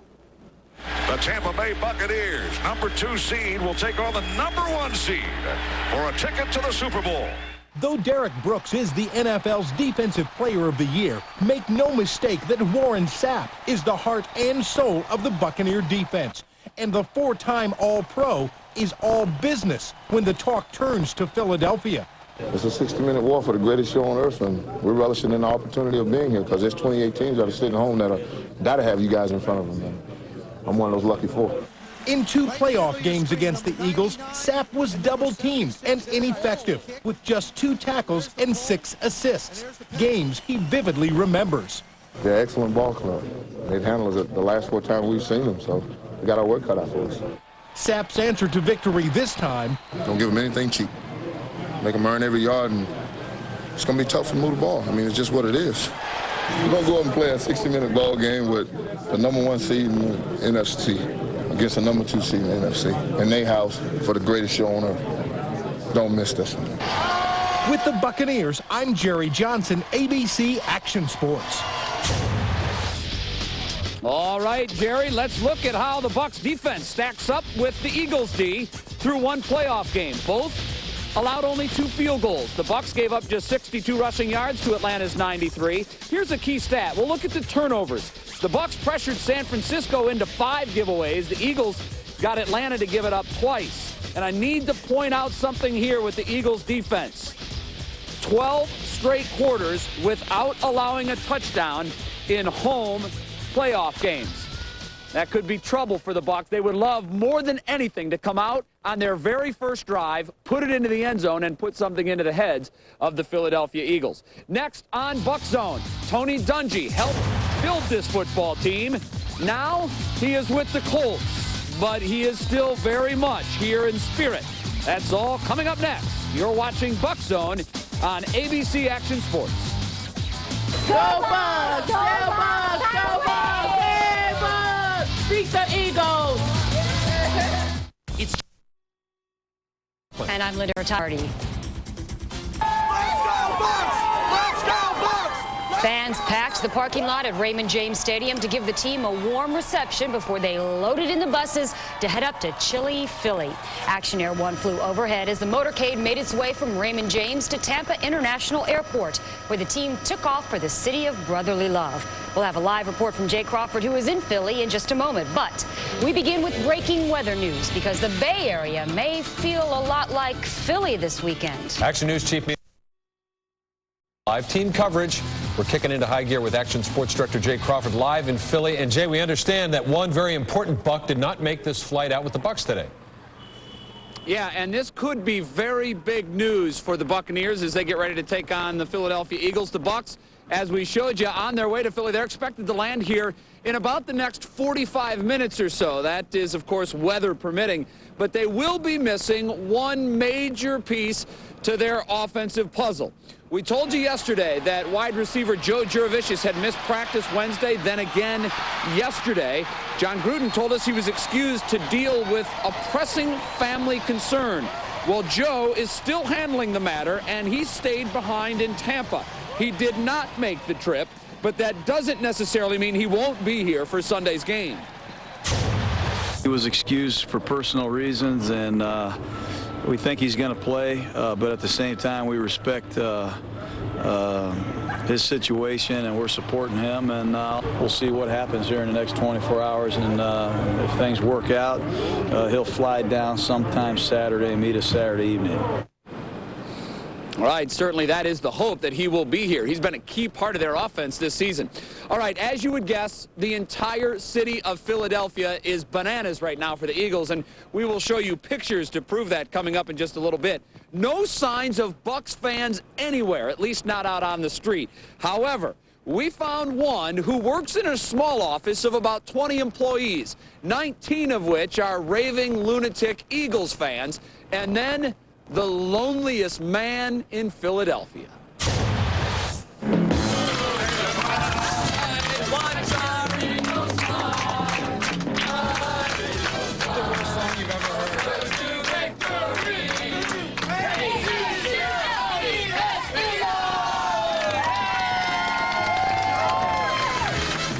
How do you deal with it?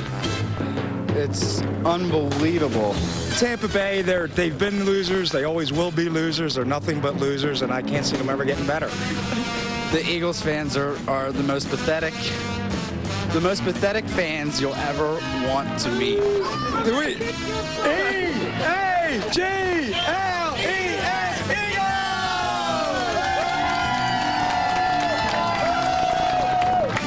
You are severely outnumbered.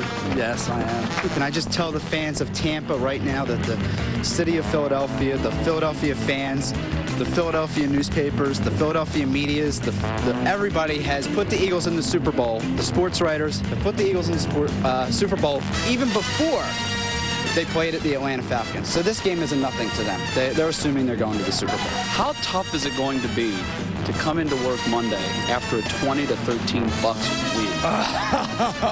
First of all, that's not happening. There's no way that's happening. And second of all, if that does happen, it'll probably be very quiet here. You're calling in sick, aren't you? Yes, I am.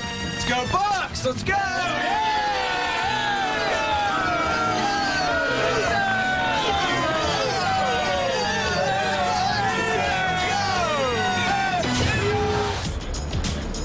Well, you feel very sorry for him today, but you feel sorry for everybody else in the office if the Bucs pull it out on Sunday. Don't forget, Bucs Zone coming up tonight, tomorrow night, and again Sunday after the game. 11:30 is when we get the fun started. Brendan, I should point out that the hotel behind me is where the Bucs will conduct their news conference. It's expected that will get underway sometime around 6:15, depending on what time they get in. They're going to be escorted directly over here. If they talk before we leave the air at 6:30, we'll turn that around for you so you can hear what the Bucs are saying up to the minute. Brendan? All right, thanks, Jay. That number 40 ought to get a medal or something, because I'll tell you, his career is going nowhere up there in Philadelphia. Thanks, Jay. Here's our Action News web poll for the day. If you had to choose now, and you're not going to like all these choices, what do you think the Super Bowl matchup will be? The Bucs prevail, take on the Raiders? Will the Bucs face the Titans? Will it be the Eagles and the Raiders Super Bowl? Or will it be the Eagles and the Titans for the Lombardi Trophy? If you'd like to vote on this, just log on to our website, abcactionnews.com, and see what everyone else said, too. My vote is the Bucs and the Raiders. As we speak, the Bucs are winging their way to Philadelphia. The plane took off from Tampa International Airport this afternoon, just before 4 o'clock this afternoon, after a very special send-off from thousands of fans at Ray J. Our live countdown to kickoff team coverage continues now from the stadium with Action News reporter Serena Fazan. Serena, it was very exciting today. It certainly was, Linda. You saw it firsthand. So did several other people just about an hour ago. This lot was filled with thousands and thousands of fans sending off their beloved Bucs. Even I could not contain my excitement. They started streaming in early, wearing Bucs colors proudly. Banners in hand, no one seemed to feel the chilly weather. Believe me, the players noticed. Safety John Howell took a moment before loading onto the bus. Got the best fans in the world. Bring back an NFC Championship. Hey, congratulations! Good luck out there. The Bucs welcomed this warm attitude. Here's Rondé Barber. We know it's nothing fun up there, go up and play in Philadelphia, but, we'll have love and respect back here, and that's all they want. Even owner Malcolm Glazer offered a rare cheek-to-cheek grin. We just couldn't be any happier than we are being here today. What's your prediction? My prediction is we're going to win. Electricity filled the air when the crowd spotted Coach John Gruden in the back of this Mercedes. And shortly after, when the 4 buses headed out escorted by police, the fans went crazy. Action Air 1 caught the movement from the sky. It was a short ride to the airport where a chartered Continental flight awaited. The beloved Bucs and their coaches loaded in for a 2-hour and 15-minute flight to chilly weather and a chilly attitude. Hey, what would you say to those Philly guys? I can't say it on TV. My mom would be angry. Oh gosh, it certainly was so much fun out here. It may have been chilly, but none of the fans felt that. As I mentioned, the excitement was infectious. And from what we understand, there was another rally being held in Philadelphia. And that's where we head next, where we find ABC Action News reporter Nanette Miranda. Nanette, I have got to ask you, did you survive an Eagles rally? I certainly survived the Eagles rally. In fact, I survived with this Bucs red jacket on. Can you believe that? The Philadelphia rally was a much bigger rally than the one for the Bucs in Tampa, though. And one thing is clear, they don't like us here. Move, Bucs! Get out the way! Get out the way! Get out the way! Thousands of Eagles fans think victory over the Bucs will be easy Sunday. That we're just in the way. We're going to the Super Bowl! And because we're in the way, Eagles fans hate us. That was clear at this noontime rally in front of City Hall. The Tampa Bay Buccaneers want us. The door's open, baby, and you don't have to knock. Come on in. You want us, you got us. Tampa sucks. Tampa sucks. And it's true. Eagles fans are not going to make it easy for any Bucs fans here. To give you an idea of what it's going to be like as a Bucs fan here in Philly this Sunday, take a look at my red jacket in this sea of green and white. It's an awfully lonely feeling. Do Bucs fans need to be afraid? Very afraid. It's really just 2% that's fanatical over the line. It's only 2%. But, you know, then there's the 98% that you don't read about. But it's the 2% that makes it, you know, like the tradition.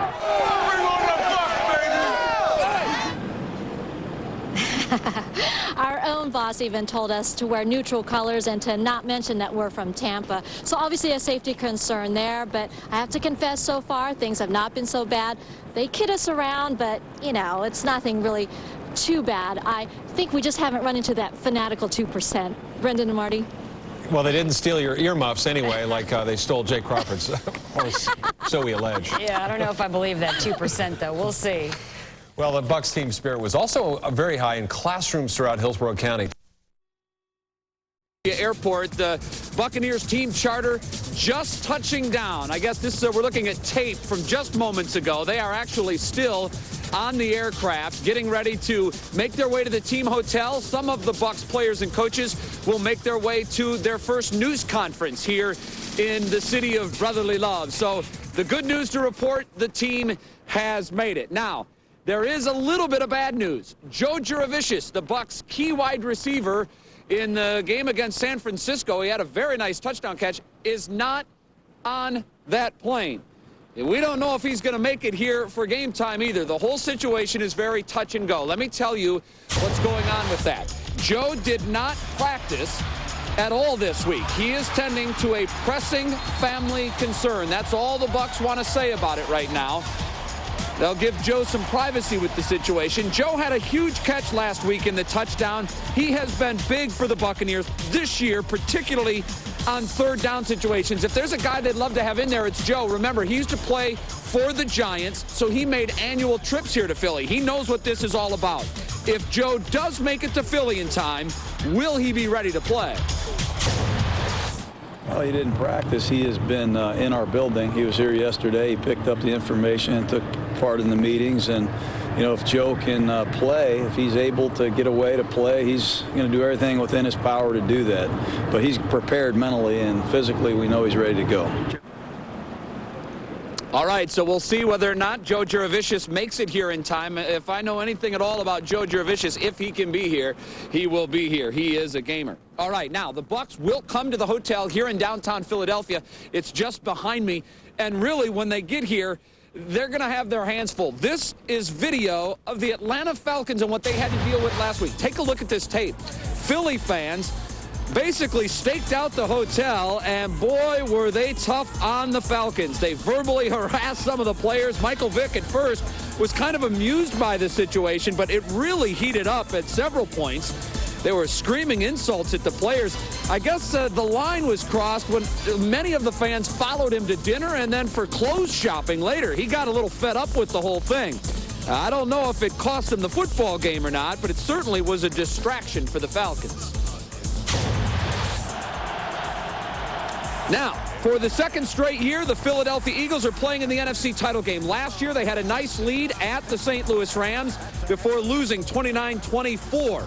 Kind of ironic, the Rams beat the Bucs by 5 in '99 to go to the Super Bowl. They beat the Eagles by 5 to get there last year. But the Bucs say what's happened in the past is old news. And the Eagles, concerning last year's playoff game, well, they're saying that is history too.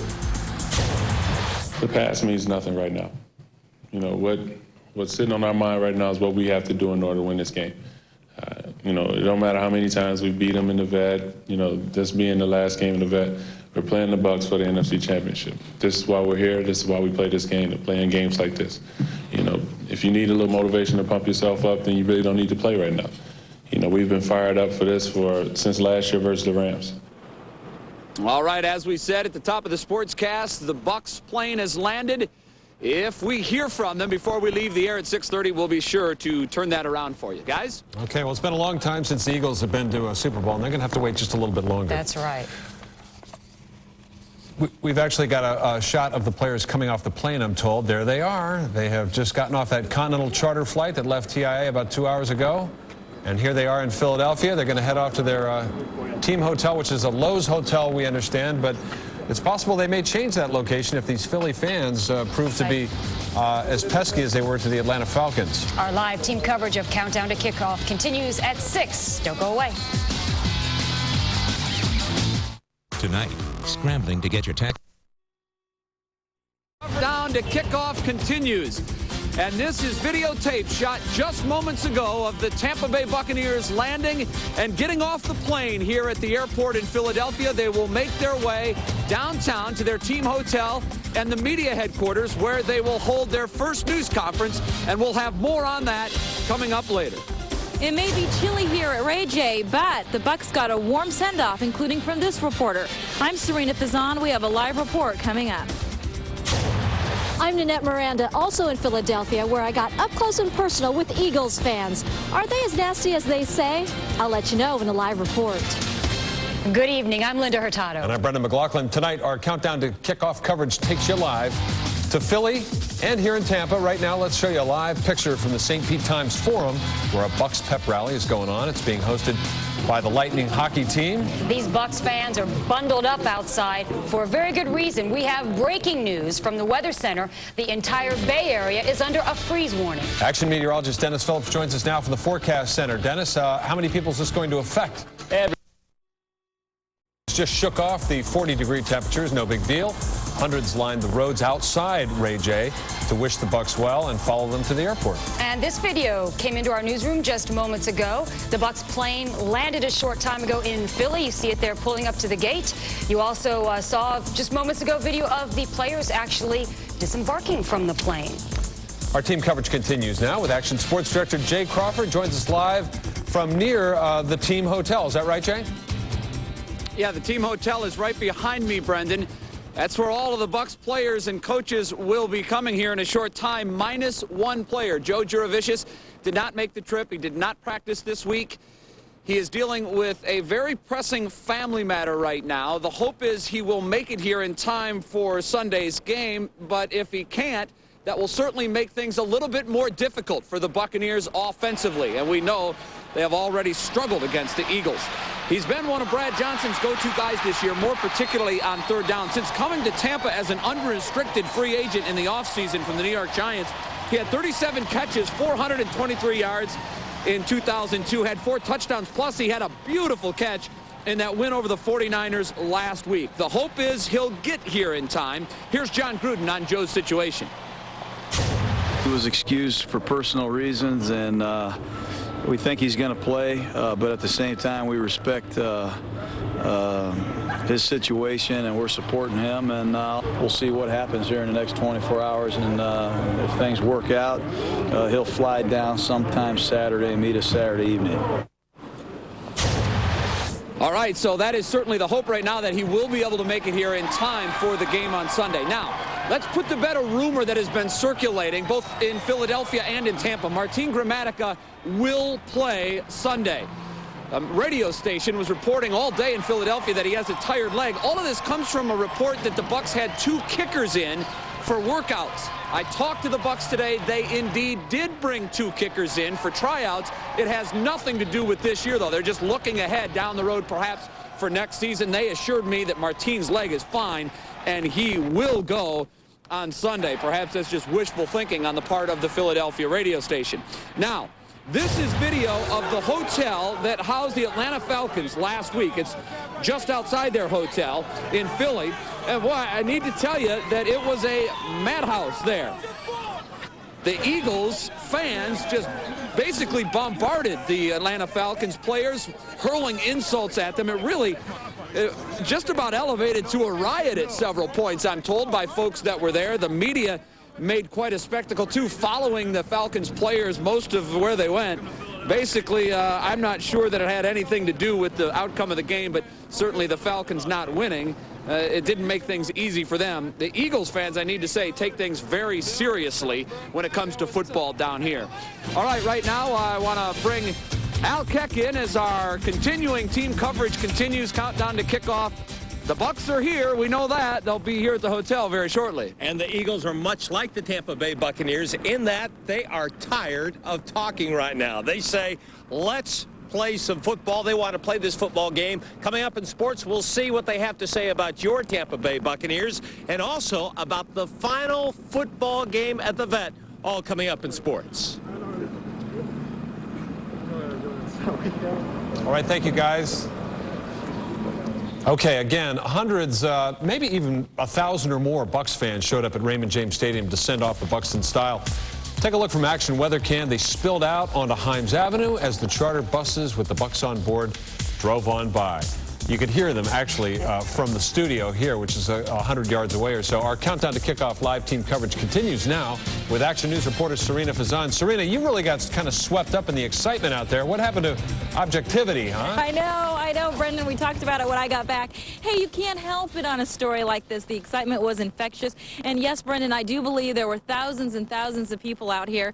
You know, the whole town is abuzz. I have never seen anything like it at all. The crowd ranged from the older generations to even the younger ones. Perhaps we shouldn't be saying this, but many of the younger kids had skipped school today. The Buccaneers started arriving at around 2 o'clock, some escorted with family members, and a couple of hours later, a warm send-off. The lot next to Raymond James Stadium filled quickly, thousands and thousands of fans screaming wildly, catching glimpses of Coach John Gruden. Some of the players were harder to see because of the tinted windows, but every time a car rolled by, the crowd roared. The schedule was tight, on the buses by 3, but cornerback Rondé Barber spared a moment. After all, it will be a chilly atmosphere. Tampa. You can see fans mingling around. Now, the Lightning hockey team hosted a pep rally before their game. And earlier today, Bucs fans gathered outside in downtown Tampa for a pep rally hosted by the city of Tampa.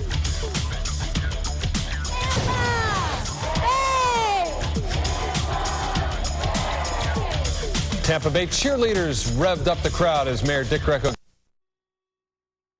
We stole them cannons, bang. If you want to see a game, go Bucs, go Bucs. Christy. Rappers Git and Crazy performed their song Welcome to Ray J and dedicated it to their favorite team this morning on Wild 98.7 radio. Those cats are ill. We now head back to Philadelphia with more live countdown to kickoff coverage. And Action News reporter Nanette Miranda is back with us live. Nanette, I hear you braved a large group of Eagles. On 77. Decked the place out with pewter power. Even had a little Chucky doll set up. Bucs fever is contagious for the young and the old.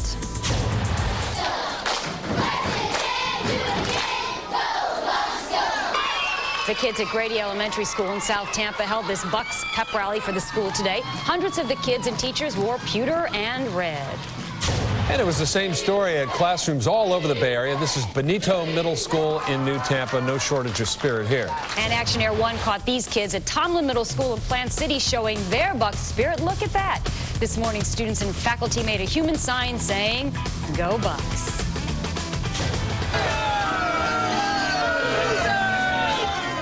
imagine being a die-hard Bucs fan living in Philly. This is what Philadelphia resident Steve Lewis had to deal with today, taunting from an office full of Eagles fans. To get a complete wrap-up of all the day's events from Philadelphia and Tampa Bay, you'll want to watch our special editions of Bucs Zones tonight, tomorrow, and Sunday, right after ABC Action News at 11. Tonight will be followed by Nightline. And remember, ABC Action News is your home for Super Bowl XXXVII. You can see the game right here on January 26th. Here's another live look at a Bucs pep rally at the St. Pete Times Forum. A chilly night. We're heading into the coldest weekend of the season. Dennis Phillips has our 7-day forecast next. It's a very just arriving to the team hotel. They will address the media in a matter of minutes. We'll be back live from Philly with sports. Yeah! For their news conference, which should begin here any second. They touched down just before 6 o'clock, and our cameras were there to capture the pictures, and here they are for you. And I'm sure the Buccaneers were frigid when they left Tampa, but well, I'm sure the air here was much, much colder, and it will be a shock for them. These are pictures now of the team driving by us here just a couple of seconds ago. Actually, it's not the whole team. It's just John Gruden and some of the key players. They actually gave them a police escort so they can get right to this news conference and get it started on time. As for Sunday's game, you can bet it'll be cold. It'll be the last game ever at Veterans Stadium. As Al Keck tells us now, the send-off for the vet will be a wild one.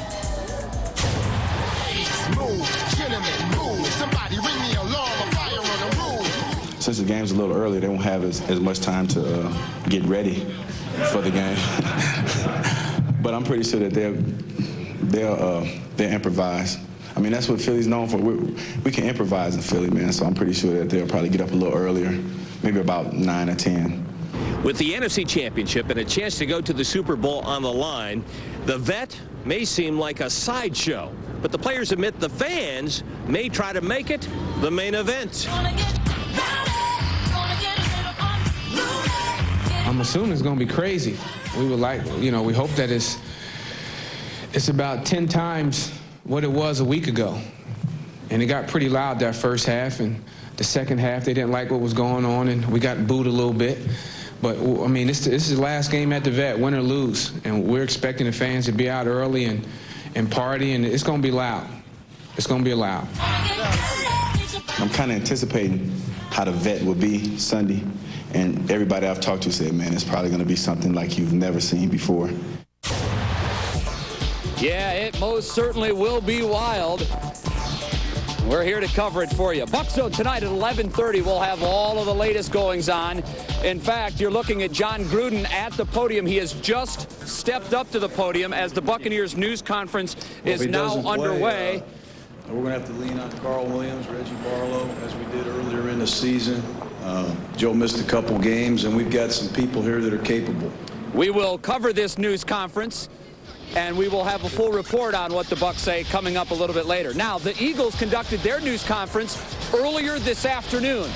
And there is a real sense of urgency for this Eagles team now because there are some key players that will be gone after this season. They're going to lose a lot of big names to free agency. If they're going to win a Super Bowl, it may be now or never.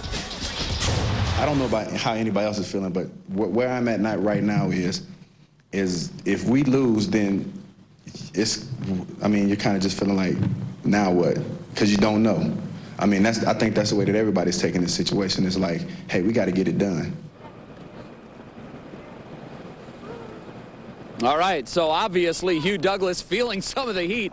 They know that this will not be the same team for them next year if they have to try it again. Guys, that's going to do it for now from Philly. We've got crews inside the news conference. We'll bring that to you tonight at 11 and again at 11:30 on Bucs Zone. Thank you, Jay. All right, they're motivated. Backer, he's a guy that's committed to the blitz. But they've got Pro Bowl performers there, very talented, skilled coverage people, size, good range, be good matchups, great big storyline in the game, as it always is one-on-one coverage. When you get it, they don't always play man-to-man. They play a lot of zone, they zone blitz a lot, but these guys are physical football players that are also good tacklers. Would you be shocked if this was a high-scoring game? I used to get shocked a lot, but in the last several years, nothing surprises me at all. Coach, the way some of these games have been ending with the officiating problems, does that concern you at all about the overall officiating quality in the league? And do you think at some point it might affect the refs themselves about being gun shy or anything on the second guess? No, I think a couple of these calls are being magnified tremendously. I was part of a game that an official's interpretation had a great impact on. But I think in the course of the game, there's a lot of things you can do to win a football game. It never comes down to a call.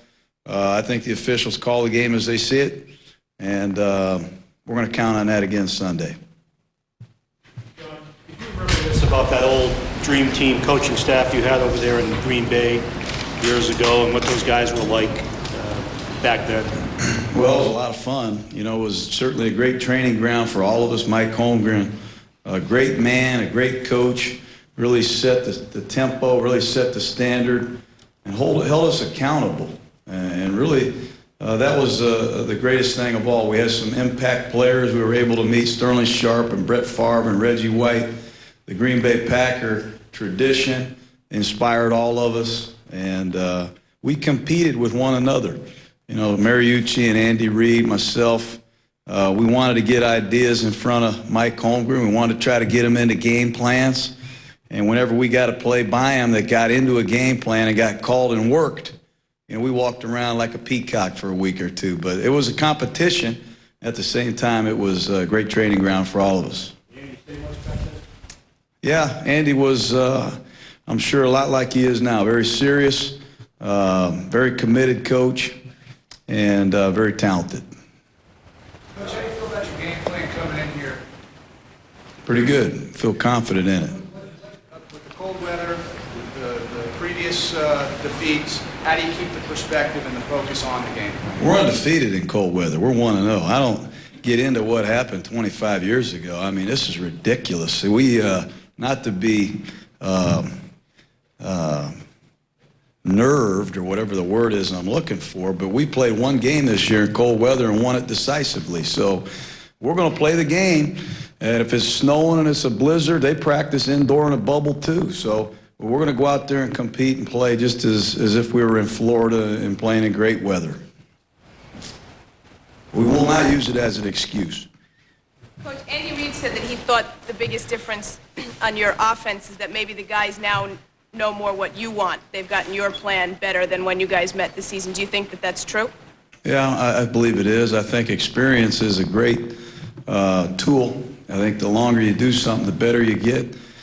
We're a lot better offensively now than what we were in October.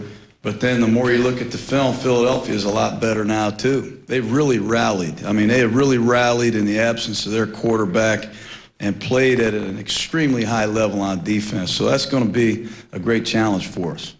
John, what do you think about the edict that came out from the league yesterday about not giving teams compensation for signing coaches? Do you have any feeling about that at all? No, I really don't have any feeling whatsoever for that. I leave the league policies up to league officials, and whatever they say goes. Are you pleased they didn't pass that rule a year ago? I don't comment on a year ago. You know, I just concentrate on tomorrow and what's ahead. What's your impression? John Gruden, the guy with the Chucky on the sideline, F-bombing things, or the guy who says Jiminy Christmas in press conferences?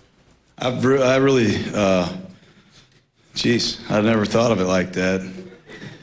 I am an emotional person. You know, I am not trying to act or be anything else than just a football coach, you know, and sometimes I just wish the cameras would just concentrate on the players. This is a players' league, and I get fired up by little things. You know, when I shank my 6-iron, I get upset. I've been known to throw clubs.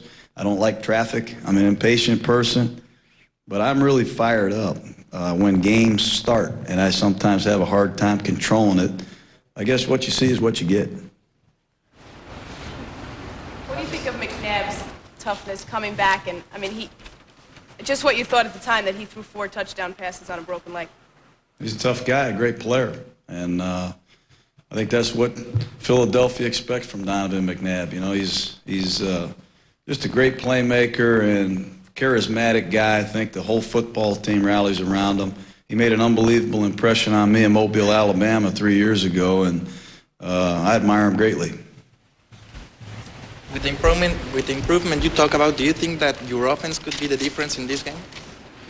We're going to go see what happens. You know, we're confident. You know, we realize that we've got our hands full. Philadelphia is a great defensive club. We got a great defense ourselves, and it's not going to be just our offense against their defense. You know, we got to make plays in the kicking game, and we got to get some timely plays and big-time plays from our defense. And we're going to see who wins the game, not the stat sheet. You relish an opportunity to close out this stadium? Well, I spent 3 years here, and of all the places, the stadiums that I've seen, this is like a national landmark. It's, you know, Army-Navy games played there. It's just a special place. Not a real deep philosophical person, but it'll be something hopefully I can tell my kids about or talk about down the road, you know. But this is a great stadium, very tradition-rich stadium that has played a role in where I am today and how I got there.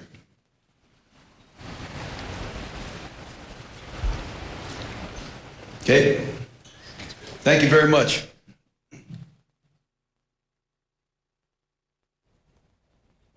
So there you have it. Tampa Bay Buccaneer coach John Gruden looking forward to Sunday's matchup against the Philadelphia Eagles and saying that the Bucs will not use weather as an excuse, even though the forecast for Philadelphia reads 30 degrees and snow showers. And now we take you back to Philly, which means Warren Sapp is at the podium. Let's take you there live. Team isn't in that dressing room right now. I think we're a real confident bunch with 13 wins and 4 losses, and everything that we've been through in this year to be at this point again. You know, I think we really feel good because it's a core group of guys that's been in this position before and really understand the situation that we're in and the opportunity that we have in front of us. No. This is kind of a unique situation, Warren, being able to close the stadium down, and the Eagles happen to be the team that's standing in your way right now. I think even more for me is where my career started in the vet. I got my first win there, and it wouldn't be bad to have a first win and get your first trip to the Super Bowl in the vet too. So come full circle for me. So we got to see what we got. What do you remember about that first game? 21-6, and the 4 plays he showed this morning. Me and Lynch not looking too good on film. So other than that, you know, not too much. Well, that's the for who for what game. Oh yeah, I remember that. How different, Warren, is coming to this game, this city, this time than the other 2 playoff situations for you as a team? Well, outside of my shoulder being bomb in one game and my team missing a kick in another one, that would have given us a bye in a home game, all the world. That trophy right there is what it's all about, and here we are. How does Donovan McNabb compare with the other quarterbacks that you go against first season? I'd put him on top.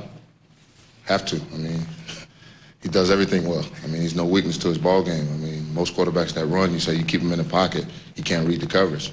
That's the one thing that Andy Reid and that coaching staff has done a great job with Donovan since we first saw him in '99, was teaching him how to play the position, and so go it, so be it. He's one of the best that do it, and we got our work cut out for us, and you got to relish that opportunity to go out and face the best that you put on your list, and he's right in front of you for 60 minutes, and that's what we have. Warren, how much pressure are you putting on yourself to have a big game on Sunday? None. How does it feel playing a team that's almost like a division rival? You play them so often that other than teams in your division, you got a new division, they're very familiar.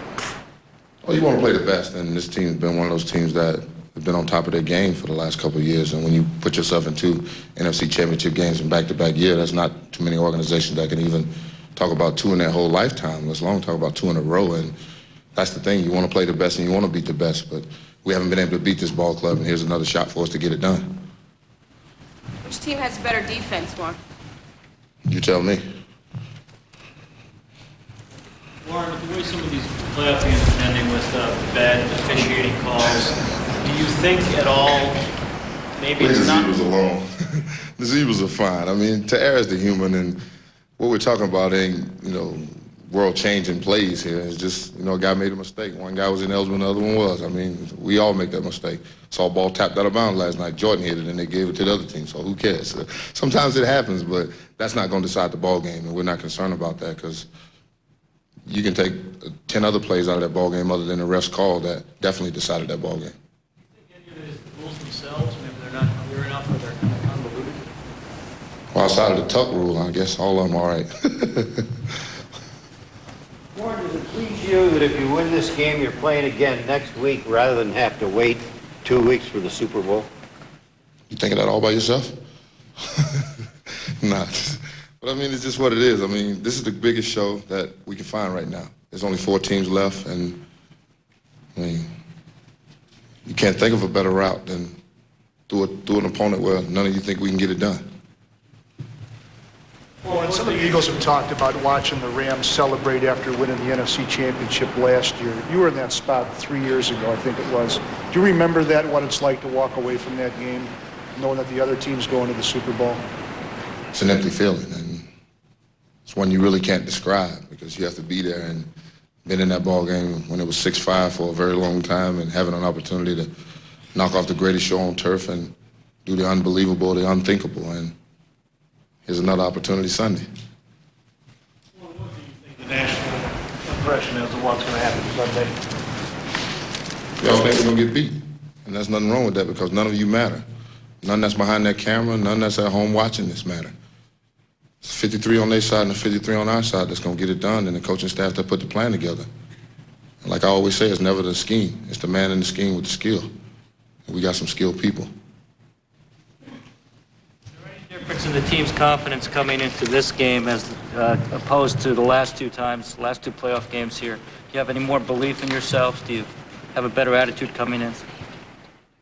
Just a good football team, and I've been saying that since we first left Celebration in Orlando, Florida. That was just a bounce about this ball club, and here we stand today at the NFC Championship game, both teams 13-4 and ready to go to war, and can't fit of a better ending for this ball club as I watched it start from the get-go, and us bouncing through camp and bouncing right along and getting ourselves in this position right now, and let's go out and have fun. Warren, you as a defensive player, do you guys have more confidence in your offense now than you've had in recent years to score in a game like this? I think the one thing is that our offense has more confidence in themselves. I mean, it's always been something where we just blacked it out and said if we pitch a shutout, then we can win. And it doesn't matter what they do, we can always put ourselves in a position to win the game. I think it's the man that believes in himself and what they're about to do that gives us confidence, because you can see their confidence growing, and that's what it's all about, is the confidence of our ball club and our whole unit. And when we get that 3-headed monster going, it's tough to slay him. What do you feel about playing a team that has been successful against you for one more time? It's just what the cards have dealt you. I mean, when you get your cards in poker, you don't throw it in and run it out. You lose your money. We're not throwing our hand in. We're going to actually give me 2. We're going to go about it. The story just moved in the AP wire that you have a paternity hearing scheduled here on January 31st. Do you have any comment on that? I don't even know what you're talking about. You don't know? I don't know what you're talking about. Warren, is there any difference in your preparations coming into this game as opposed to the past 2 years? Any difference in our preparation? Your personal preparations as opposed to the past playoff years? No. I'm healthy than I was the last time I got here, I can tell you that.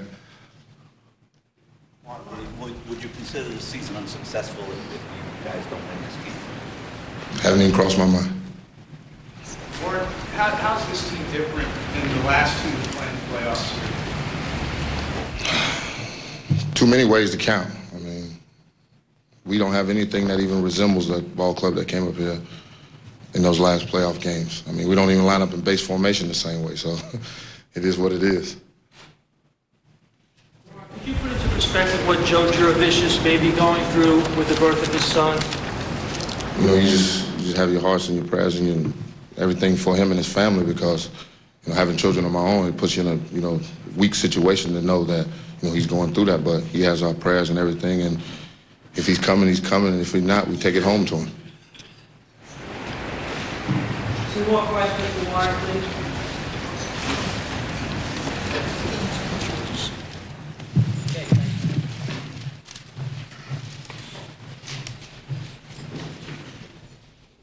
You were watching live coverage of the NFC Championship news conferences. You just heard from a rather low-key Warren Sapp talking about Sunday's matchup against the Eagles. Now we take you back to Philadelphia for Tampa Bay quarterback Brad Johnson.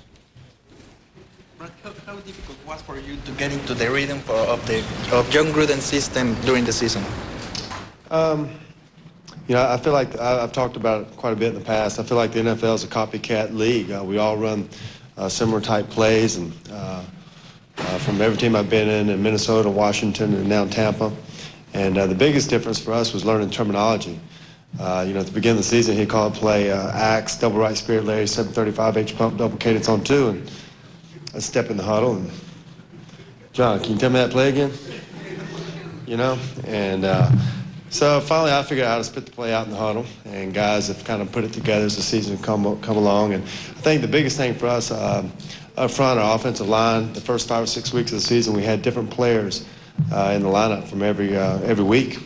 Pass protection's got much better. Running game's really improved, and I think you can tell the difference from the last time. I think the second half of the season we've been scoring 27, 28 points a game. I think it's kind of shown. Brad, have you been in contact with Joe? And what would his presence or not having him there mean to this offense? I talked to Joe the other day. He was at practice for one of our walkthroughs, and your heart just goes out for Joe and his family, and you know, he'll make the best decision for himself, and family comes first in these type things. That's what you always talk about, and just kind of leave it there. Where does he need your offense in the scheme of things? Joe's been, I really feel like with our receivers, we're, especially with Keenan and Keyshawn, feel comfortable and confident in both of those guys that we can win against anyone. I think a lot of times when Joe does come in games, a lot of times you'll find the nickel guy on him, and Joe's been one of our X factors for us in our 3-wide package. Made a lot of plays for us. He's a mismatch, very big, physical receiver, can make a lot of plays and does get the yards after the catch. Excuse me? How about that welcome from the Eagle fans out there? I didn't see it. Hey, Brad, Brian Dawkins said that Jervicius brings a defensive attitude, that he's an in-your-face guy. They respect that. Say it again, I'm sorry. Dawkins said that Jervicius is got a defensive attitude, in-your-face guy that you guys seem to feed off of when he makes a big play. Is that true?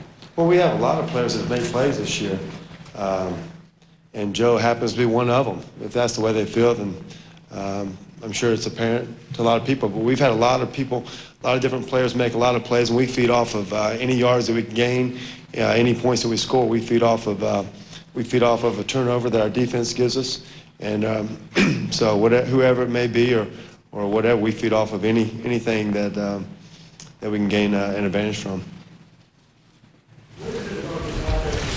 John Gruden put in that makes it so efficient?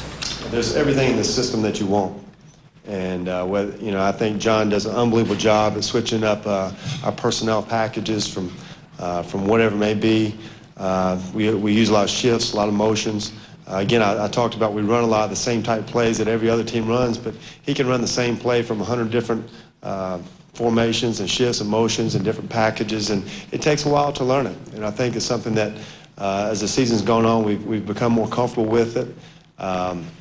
And he knows the strength and weaknesses of our personnel and of the protection schemes, and he constantly puts pressure on defenses to kind of be aware of everyone that we have on the field. We're going to change our protection scheme. Sometimes we're going to get 3 guys out. Sometimes we're going to get 5 guys out.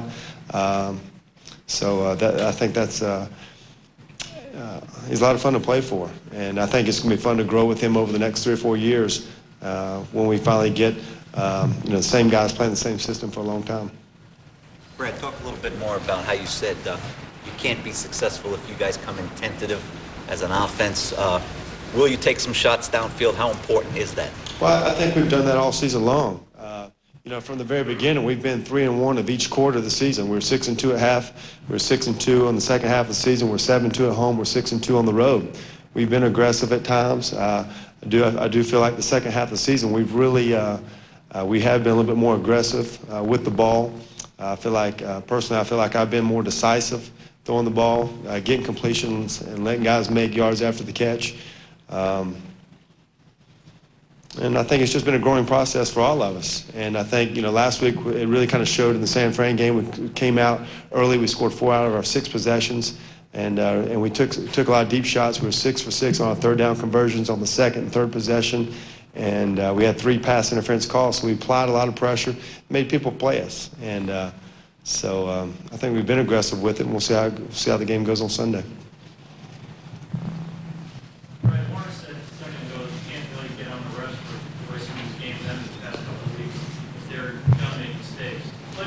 About that at all, and do you think maybe the refs might be gun shy at all because of all the second guessing? Well, we're all under a lot of pressure, and the refs are going to do their job as best as they can, and hopefully that you don't leave it up to the last play of the game for something bad to happen. But we can only do our job, and they'll do their job the best of their ability, and hopefully the calls go your way. You never know. Brad, you've been in your career. What does it mean for you to be in this position right now? It's so hard to get here. So hard. You have to be on the right team. You have to have a talented team. You have to have some breaks go your way. Hopefully you get a bye. Hopefully you get home field advantage at some point. This is my 11th year, and I haven't started every year, but now I have 11 teams that have been to the playoffs, and it's hard to get there. It's hard to make a first down. It's hard to score points. It's hard to make the playoffs. It's hard to get to this point. In '98, I was on a team that was 15-1. That was the year I was injured, and looked like everything was going our way, and we stumbled in the championship game. So these games don't come around very often.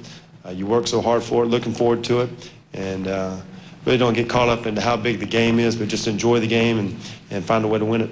How big is that challenge facing a secondary of all pros? Well, they're a very good team. They've showed it year in and year out. They have some very physical corners back there. The thing about it, I don't think it's just their corners. I think it's their whole defense. One time you got to key in on Hugh Douglas. The next thing you know, Corey Simon's coming at you. Then guys you don't know, they've been making plays. Indy Kalu, and then the linebackers are very physical. They're fast, and then you got your corners. So. They've done, and I think the other great thing about them, they've been together now for 6 and 7 years, where they do know the system, they know the personnel, they know the strengths and weaknesses of their defense. Very similar to what our defense has been through. Our defense has been together under the same coordinator for quite a while, and you have to give them a lot of credit. I think what they've done also, like our defense, is that they've scored points. They've had turnovers, and they've scored with it. And, I think it was really the biggest play of the game last week in their playoff game was the interception with Vic. That really kind of changed the whole game around. Otherwise, it's pretty much an even game. Thank you. All right. So there you have it. Tampa Bay Buccaneer quarterback Brad Johnson very much looking forward to his outing this Sunday in the NFC Championship game against the Philadelphia Eagles. Of course, these two teams met back in Week 7. The Eagles won that game by a score of 20-10. Tampa Bay has only won 1 game when the game time temperature has been below 40 degrees Fahrenheit, and they are calling for 30 degrees and some snow showers in Philadelphia on Sunday. Let's send you back now to Philadelphia, where it really don't matter, as he said. The live news conferences continue. Outside of our ball club, the 53 guys and the coaches that's hitting the field. As long as we believe we can get it done, it don't matter. Everyone else is, if you said, probably don't feel that way. And like I said, they're probably looking at the history of us coming up here to the Veterans Stadium and to Philadelphia during playoff time. But it's a different ball club on their end, and it's a different ball club on our end. And thankfully, we both get a chance to go out there and see who deserves the right to represent the NFC in the Super Bowl. Do you feel your defense has to outplay their defense, even though you're not facing them, obviously? And have you been able to do that in the previous trips up here? I think we got to win. I think feeling pressure, we just got to go out and play. Play our defense, play our offense, play our special teams. Don't get caught up in the outplaying. Obviously, if all 3 phases are playing better, we'll get the job done. But I don't feel no phase of our team has to go out and play. We don't line up against their defense, and their defense don't line up against our defense. So in that respect, as long as we go out and be 1 point better than them at the end of the day. We don't care, how we get it done. The same team a few times in a row. Do you use that? How do you use it? Motivation to beat them, or do you try to forget it entirely? I mean, does it play in at all? No. What matters before this Sunday don't matter, period. We stated that throughout the week, and, the Eagles have said the same thing. What happened previous has no bearing. The stakes are higher. It can be no higher than what it is right now. And, we feel every bit as confident as they do that we can go out and win the ball game. That's where it should be.